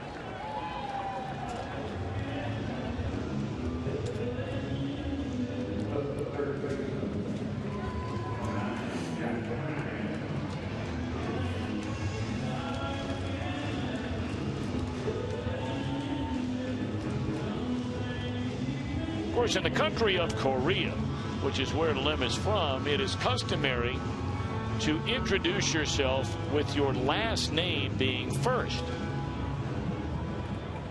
So in Shin-Soo Chu's case, who's also Korean, you don't say, "Hi, I'm Shin-Soo Chu" in their native tongue. You introduce yourself as, "Hi, I'm Chu Shin-Soo," paying the proper respect to the family name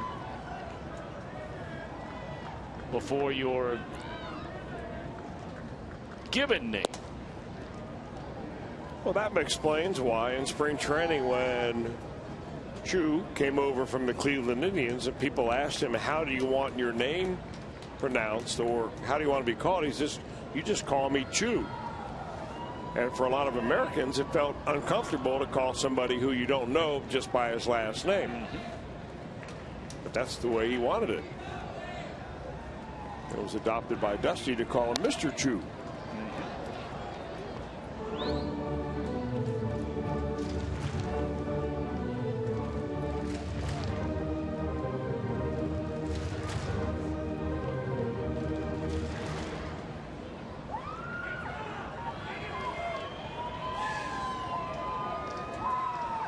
So now in his case, Mr. Lim Chang-young has a count of 1-1 strike on Jack Hanahan. Runners at second and third, and 2 men are out. 2-1 to Hanahan. You know, Lim's got a kind of an unusual setup when he gets into that stretch position. He keeps wiggling his right leg. That's the one that's in contact with the rubber. And if you don't notify the umpires, it almost looks like he balks on every pitch. Watch his leg right here, and he's wiggle, wiggle, wiggle, waggle. Then he wiggles the front one. I suppose if he did that after he came to a full set and stop, there would be a balk.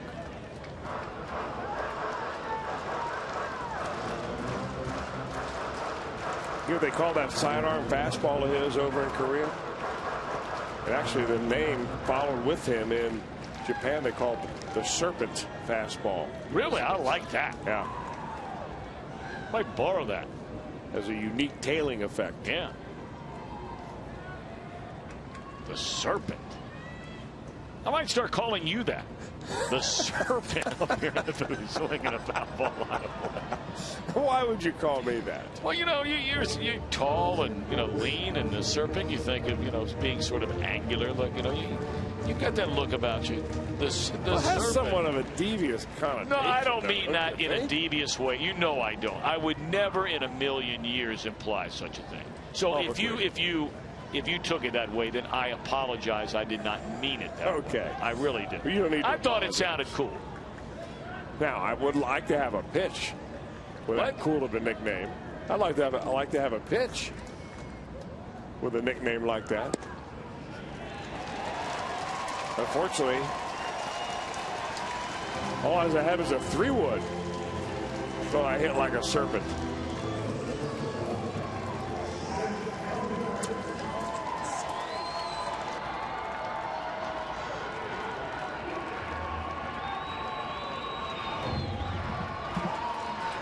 So they are loaded after the walk to Hanahan, and the batter is Zach Cozart. I did not in a million years want you to take that way. You know that.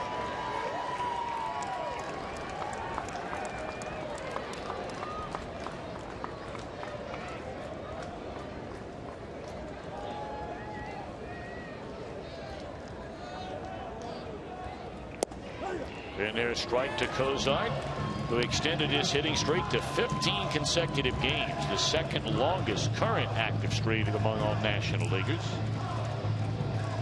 I would imagine, we'll have to double check, but I would imagine that Denard Span extended his hitting streak. The Nationals scored 6 times tonight. That was in Citi Field against the Mets. And won the count on Cozart. And Span did extend his hitting streak. He had 1 hit tonight.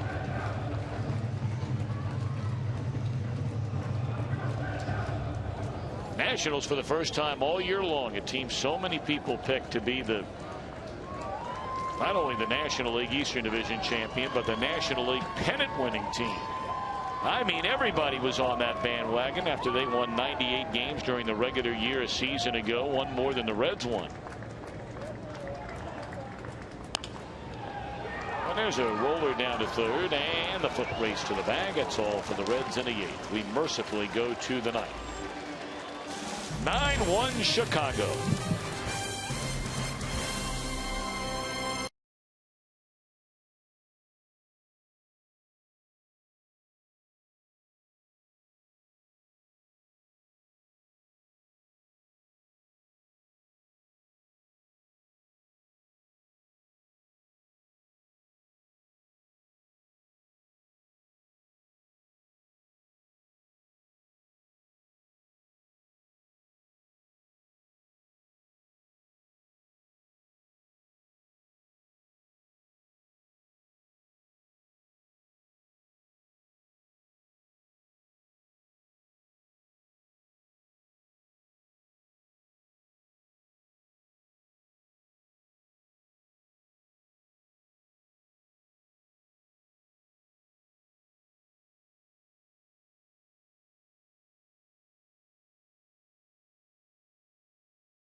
Spice, it's Logan Ondrusik who came in to face one batter in the 8th inning. And he had Donnie Murphy up there. Murphy earlier in the ball game hit a home run and a double, but he takes care of Murphy, no problem on the strikeout. With our whiff, brought to you by Head & Shoulders with a hit of Old Spice. And don't forget to use the hashtag #WhiffAtReds in your tweets to help raise funds for MLB's RBI program. Each month the Reds, or the team with the most tweets, and the last couple of months it's been the Reds, will receive $10,000 for their local RBI program. Now see, this is where the Reds fans, and I mean there are a lot of great things about Reds fans, but this is where the Reds fans, and I don't know the reason why, this is where the Reds fans step up like no other fans there are in any city in baseball. And I can give you 3 such circumstances where this is true. All right. 1, voting when it comes to the Ford Frick Award in the Hall of Fame. Joe Nuxhall gets 10 times the number of votes that anybody else gets representing any other city or any other franchise when the fans have their say for that award. I mean, it's just flooded. When Joey Votto came down against 4 other guys to get in the final guy for the All-Star game, remember that 5 years ago? Not even close. Right. Votto wins landslide. This past winter, Votto is in that face of baseball against Matt Kemp, playing in a Huge market, Los Angeles. Again, Reds fans just obliterate the internet. And Votto wins going away. Not even close. And now here you're talking about the last 2 months of this program for the RBI program. And the Reds 2 months in a row, you said, right? Yeah. Have logged the most votes. So keep up the good work, because that'd be $10,000 to the Reds Community Fund RBI program if you continue to log in and cast your votes. So thank you all very much.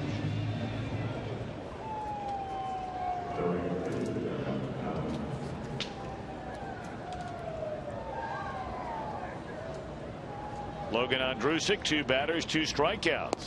Boy, he's dealing here. Breaking ball in there, a strike. Hey, we want to send our thanks out to the folks at Papa John's for feeding the entire crew tonight before the ball game. I know, Tom, you were deep into that za. Gotta be. And it was delicious, and we thank them very much for bringing a whole bunch of them up here. And we had a crowd in here before the ball game, as we normally do on Papa John Pizza Night. Right about that. Fly ball center field, and McDonald retired. 2 men out.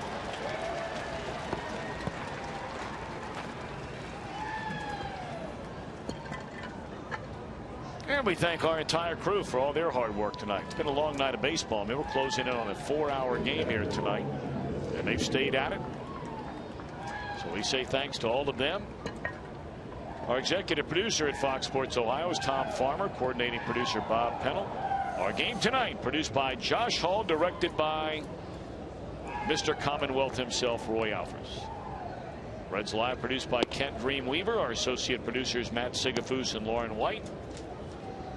Jesse Jackson, Joel Luckham up here in the booth with us. Strick's up here in the booth with us too. And he'll be up at about, what, 4 o'clock tomorrow morning to go to work? No, off tomorrow? Well, he's working the Reds game tomorrow instead of his regular job over at Channel 5. All right. Nice to know he's working the ball game tomorrow.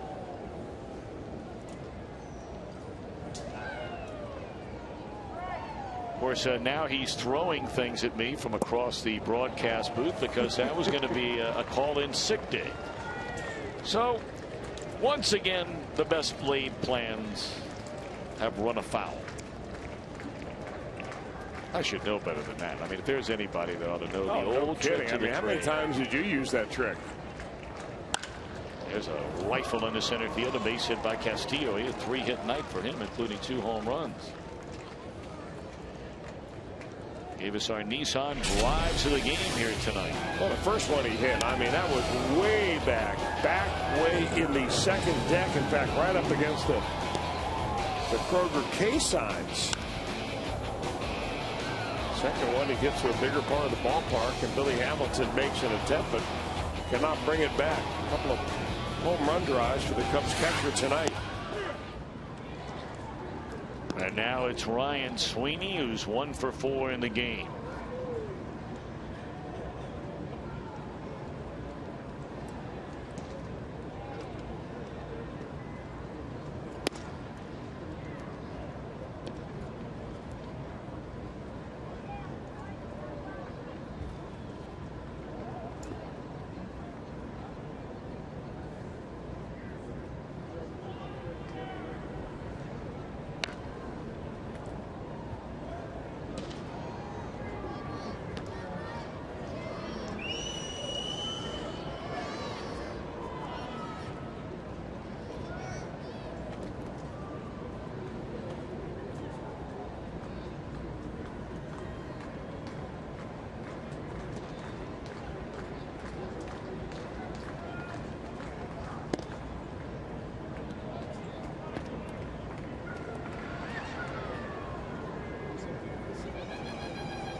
The ball pulled foul. It's 2-2 on Ryan Sweeney.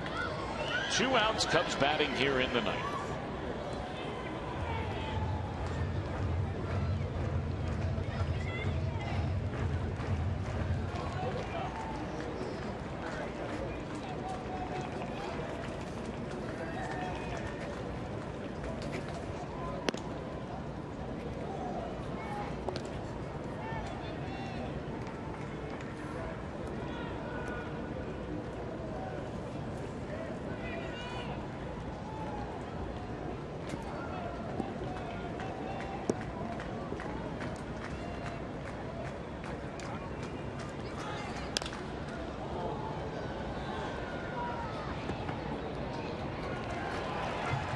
And that'll do it.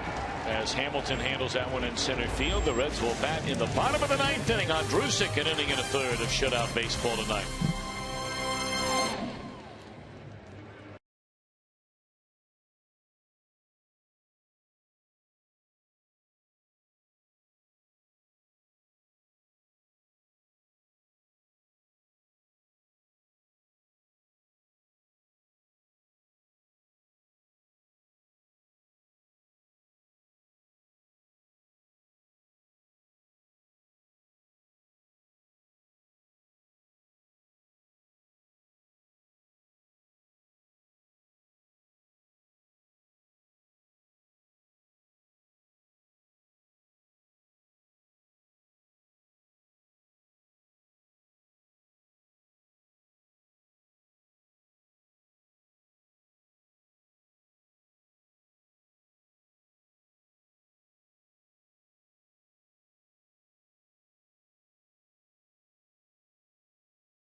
Brought to you by Miller Lite.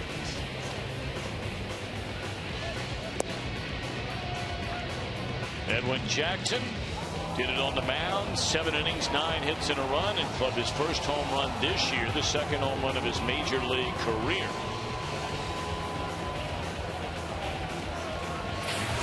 Jackson in line to pick up his 8th win against 15 defeats, and the Cubs will hand the ball to Justin Grimm out of their bullpen to try and get the final 3 outs in the game.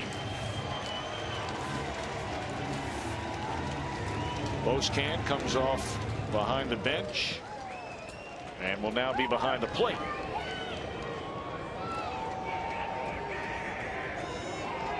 Corky, then Mesoraco, and then Billy Hamilton.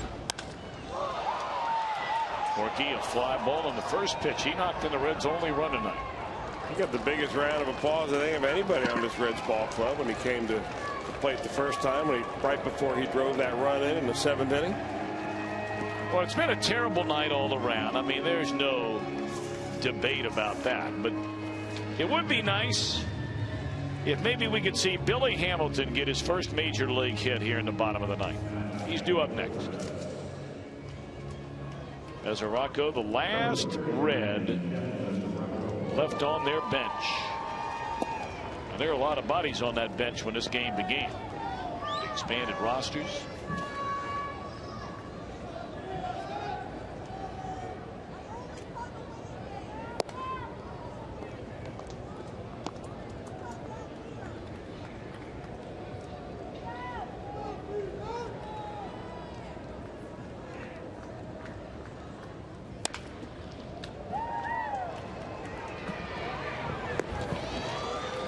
Reds are now down to their final out, and here comes Billy.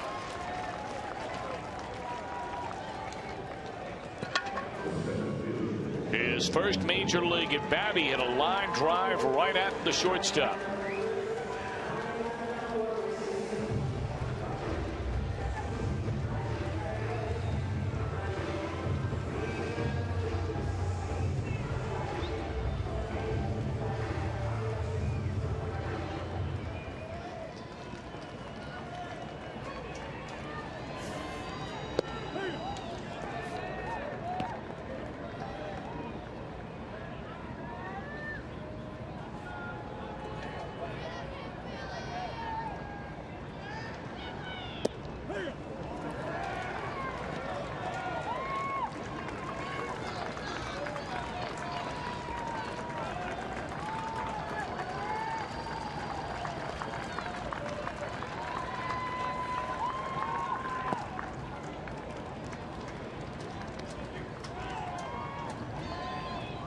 One and two on Billy Hamilton.